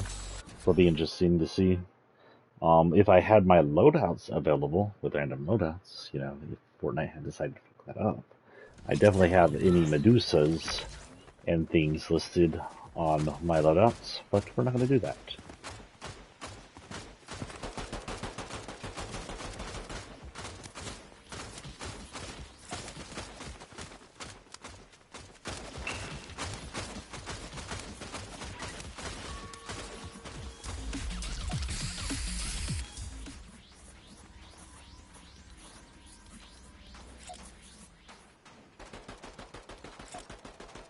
I'm Slim Shady.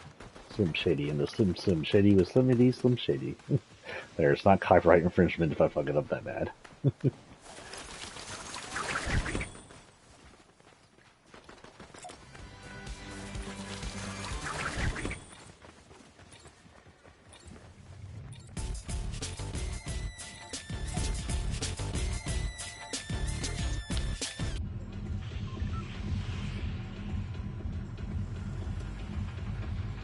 Do you think we'll be able to get in 2 words with what's her name? Hold down here.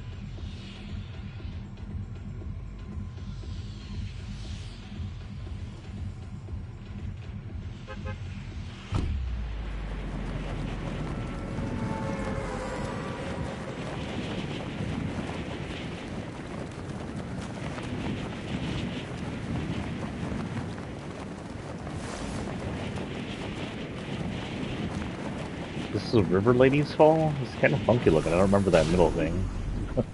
That's the Indiana Jones ladder. I know that one for sure.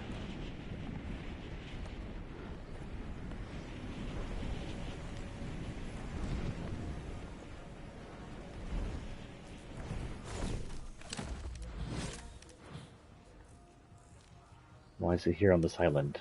Why do I feel the mysterious power growing stronger?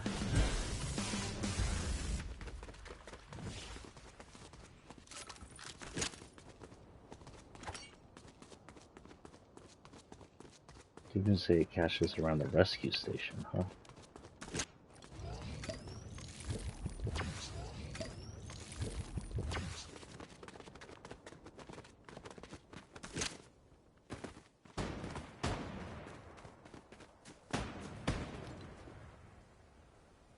Stations all the way over here. 1,000 miles. We have a vehicle.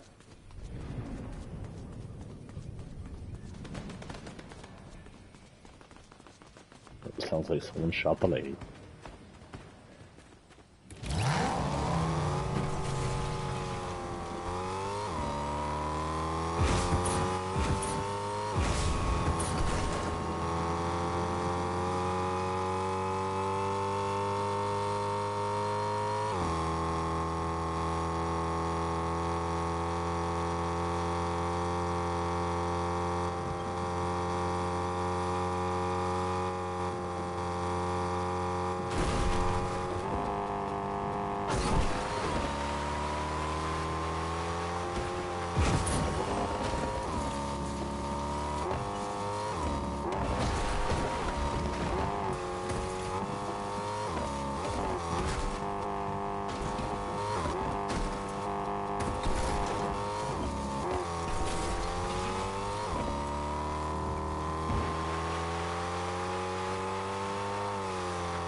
Those were purple.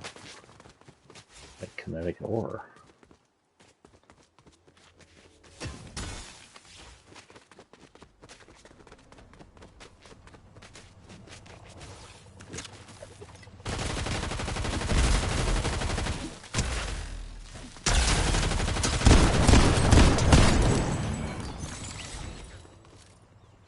shot at me, I wouldn't have shot at you.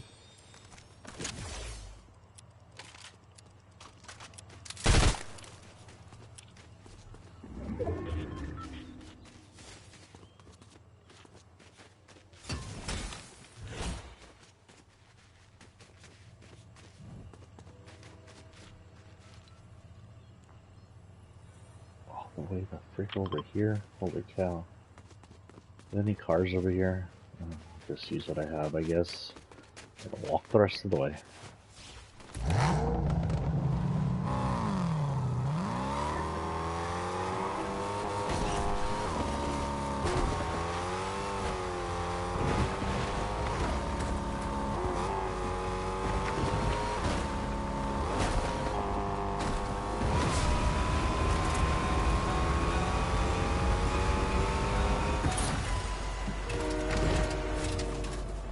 Forgot I popped the wheel.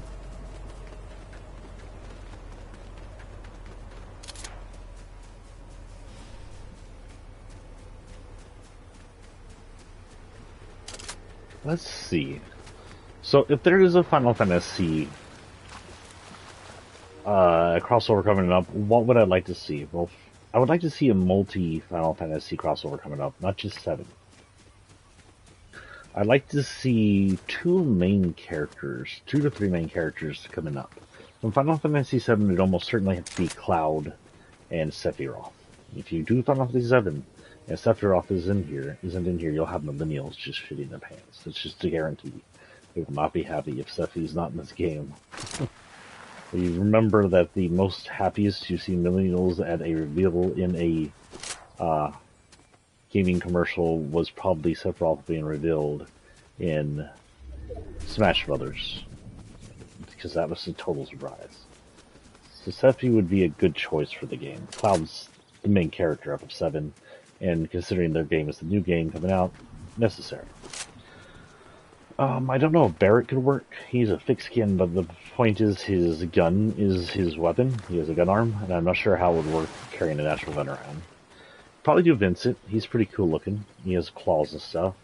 Sid would be okay. He's kind of mid-level, regular looking person. I mean, we love Sid, but that's just how his character looks. Red would be impossible. Red could maybe be an Imlin or something. What else do we have? Tifa would probably be good, but yeah, she'd probably be a good idea. Lots of guys like Tifa. Let's like Tifa. Aerith is a good idea. She's super cute. Arabella's Aerith. But honestly, if it was just Cloud and Sephiroth, that would be okay. Yuffie, I'm not sure. She should be okay too. Now, I'd like to choose from the golden era of Final Fantasy, which is PlayStation 1 and then Final Fantasy X. From FF8, the one after FF7, I would definitely choose Squall. However, I wouldn't choose the Witch. Ultimacia wouldn't make sense. You could, but it just wouldn't look good on the battlefield. I'd choose Squall, and then I'd probably choose Rinoa. Squall and Rinoa, the romantic couple, honestly. Cypher would be okay, but he's very similar to Squall, just blonde in all aspects. So maybe so similar it's not necessary to have him, even if he is like the competitor to Squall. Squall's antithesis. The Cowboy Irvin would be good. You could do Squall and Irvin. But we have some skins in here which are incredibly close to Irvin, so I'm not sure how necessary that is. Yuffie would be... Wait, is that name Yuffie? No, Yuffie's from 10. What's the name of... Twistis would be okay, but what's the name of the other girl?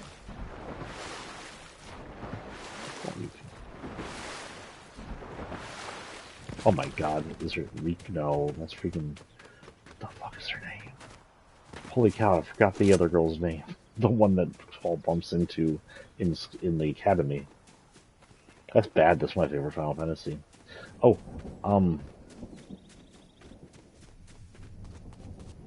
Laguna, I think is his name. Wow. The guy who is maybe Squall's father is a good choice. That looks good. If you're looking for a villain, you almost absolutely have to do Cypher. You could do one of the witches, I'm just not sure how well it would work. Cypher would be the best choice. I mean, we have some weird skins in here, so the witches could work. It'd just be, I don't know, different, if that makes sense. There's some weird costumes, not to mention some, a little lewd in the costume, especially Ultimisia. She shows a lot of skin. I'm not sure Fortnite wouldn't be able to do that without pooping his own pants. You heard me, Fortnite. You heard me, Epic. You've chickened out a lot. I remember when you released the... how do you say it? I mean, Lady Gaga looks good. You can break up on that too much, but I can probably find some issues with it. I remember when you released the lifeguard skin. Curves and the bumps on that. And we were like, whoa, there, Fortnite? We thought Fortnite had balls, but I don't know what happened to Fortnite's balls. They sell them? Sounds like something Fortnite Epic might do.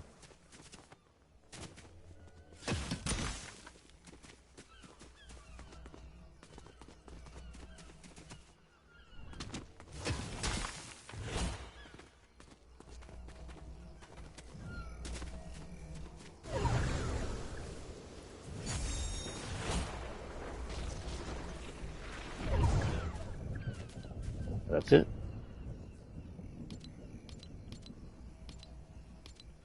That's it, guys.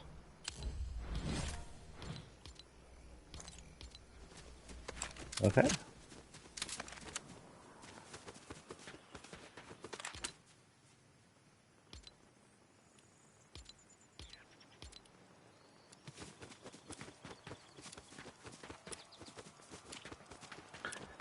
It is now 1:30, so this will be the end. We'll play until we die.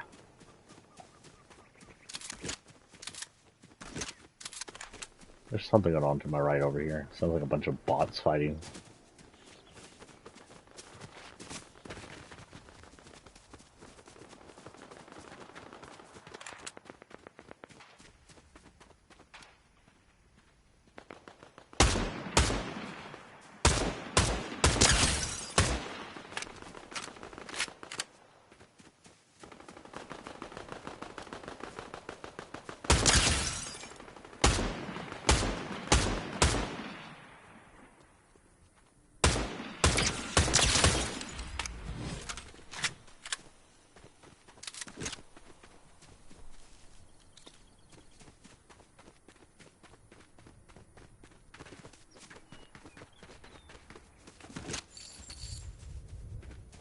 I kind of like what I have there, but I have a good sub here somewhere.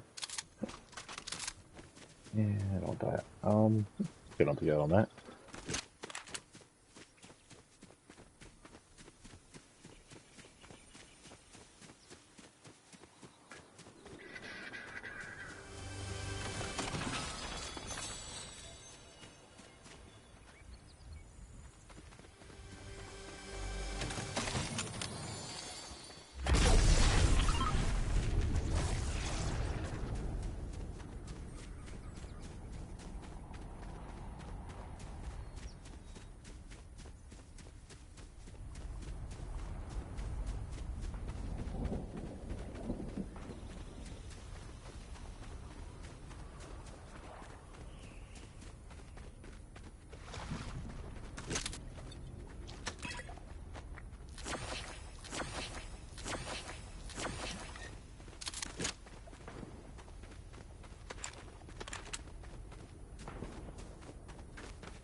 to land on the island. Is that what you did? You ran away?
Ah, gee.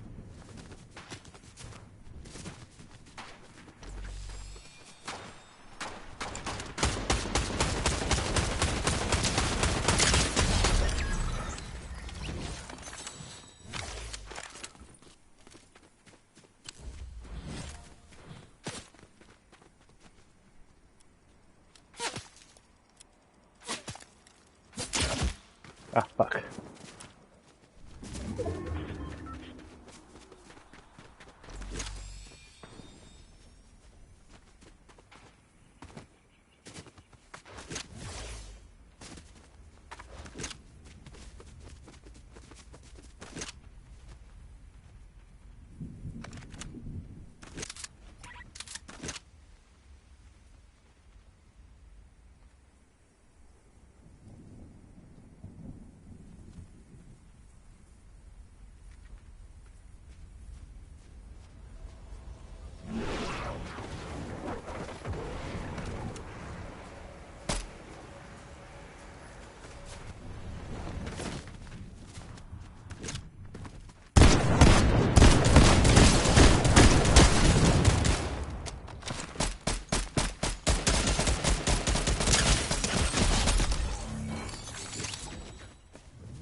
Was there a freaking jump?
How long do you think they can last, guys? For our final match of the season. I only have 24 bullets in my gold.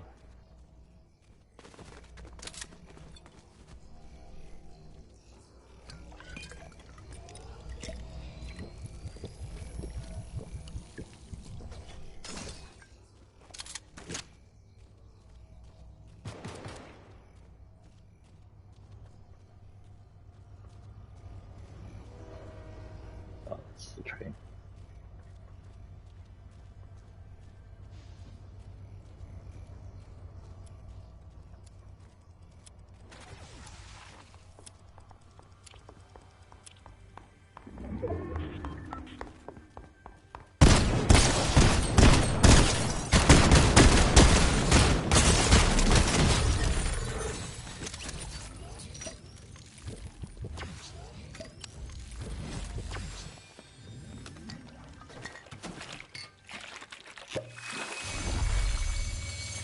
Oh man, I just ruined that.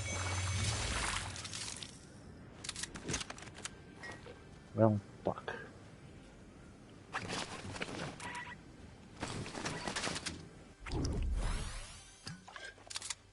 Well then.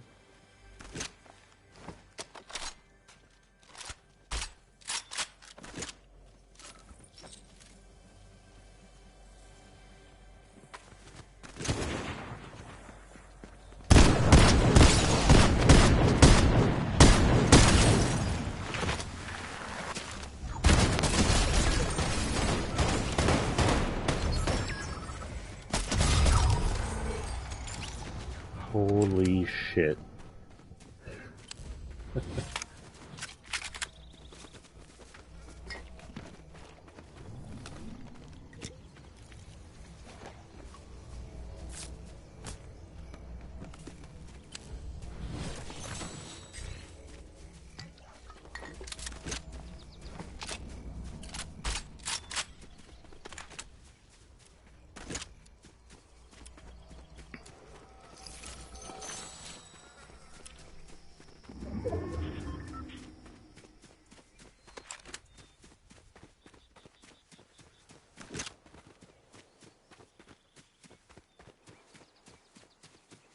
Can we get one more win this season? We're down to 2 people.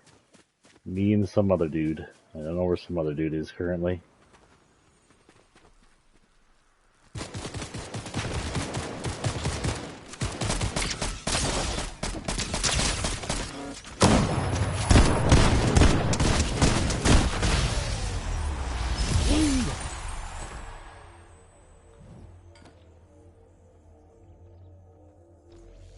Final win for the season, guys.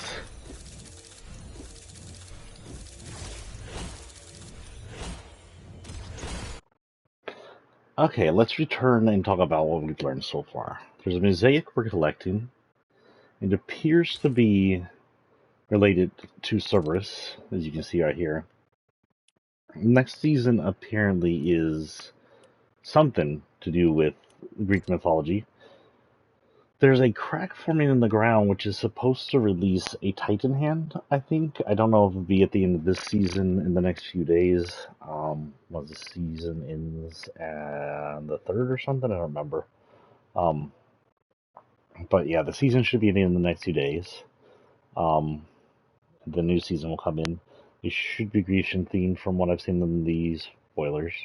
It appears that the society is the group of rich people who stole Pili is trying to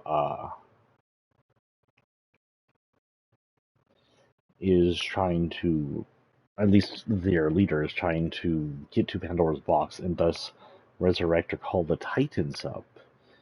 We don't know what the end game there is, but it'll possibly have something to do with next season. I think we're going to have gods next season and stuff like that. Story-wise, the story's a little loose, a little light, a little empty. Normally, if this was one of those long seasons we'd have in Chapter 1 or Chapter 2, that'd be fine, because we would have like years to go on the story. But when we have these shorter chapters, where the chapters only last for 1 year, honestly, we should already be fully in depth to the story. There should be no break. I know they have the vacation that they take during Christmas, but they should have already had a story up and running and had things ready for us to go. And there are people who take care of the game that could have released the story and taken care of it as is. They didn't. The break doesn't mean the game has to stop moving. But because they didn't, we are very loose on light and story. What we do know is that we've rescued Peely, likely, from what I've heard. We were rescuing Peely from the society, and he's been brought back to the underground. It doesn't sound like everything's cleared up there. We've defeated the society members, but that doesn't mean they're gone forever, of course. We're still inside the loop. So it's impossible to tell exactly what's going to go on there. And then we've been researching the mosaic that showed up on the island. It seems to show the three-headed dog Cerberus. Cerberus has been on the island before as a glider, along with some Grecian themed skins, and is actually one of those gliders I've been like debating on getting because this is a fairly good glider. If it shows up next season, I may end up just getting it. As far as the upcoming, I'm pretty cool about having Grecian themed things. Maybe we'll have some more uh, uh, Kratos items. I'm not sure what they could do for Kratos. For Grecian, we should have probably Zeus, God of War, like the actual God of War, not Kratos God of War. Um, Archimedes, whatever, like a dozen different gods and half gods that are integral to that myth storyline. Uh, my thoughts so far on Chapter 5, Season 1 was it was, of course, slow. We didn't have much to it. The islands, okay. The island's pretty mid. It's not the worst island we've had. I like the European feel to it. The European look looks cool. There's nothing really that stands out too much on the island. The island doesn't make me go, whoa, I love this island. Um, I'd rank it, I'd still keep it above 1, but it's down there towards mid, not far above the first island. I know people were like, but the first island was epic. The first island is memorable because it was our first island. But game-wise, especially going back in OG, it was a really bad layout for the island, honestly. The cities and stuff were cool, of course, and I kind of wish we had some kind of cities that, some kind of like nostalgic throwback to cities and stuff here, at least once. One thing, but we do have what, 4 more seasons coming up after this throughout the year, and hopefully we get to see some island changes that are pretty cool. Um, I guess if I expect an island change in next season, it has something to do with the Titans changing the island, some more Grecian stuff. I don't know. Maybe they'll get up, roam the island, and destroy all of the society stuff and put them out of business, which would be ironic considering it's a society bringing them up. That's gonna be it for tonight. I don't plan on seeing y'all until next Wednesday. Next Wednesday we'll do a Chapter 5 Season 2 intro, or whatever you want to call it. I call it something else, but you know what I mean. Um, anyway, it was a pleasure seeing you guys again. Y'all on YouTube, hello, thank y'all for watching. If y'all want to support me, don't donate to me. There's no reason to do that. Instead, go over to Amazon or Barnes & Nobles and pick up either the physical or digital versions of my book, Bite of the Moon. And keep an eye on author Josh Winters or on Facebook, or keep an eye here. I'll probably announce it here in a special announcement for the future release of the second novel, which is coming to a front. I guess I'll see y'all next week and next Wednesday. Peace and out. I hope you'll have a good week.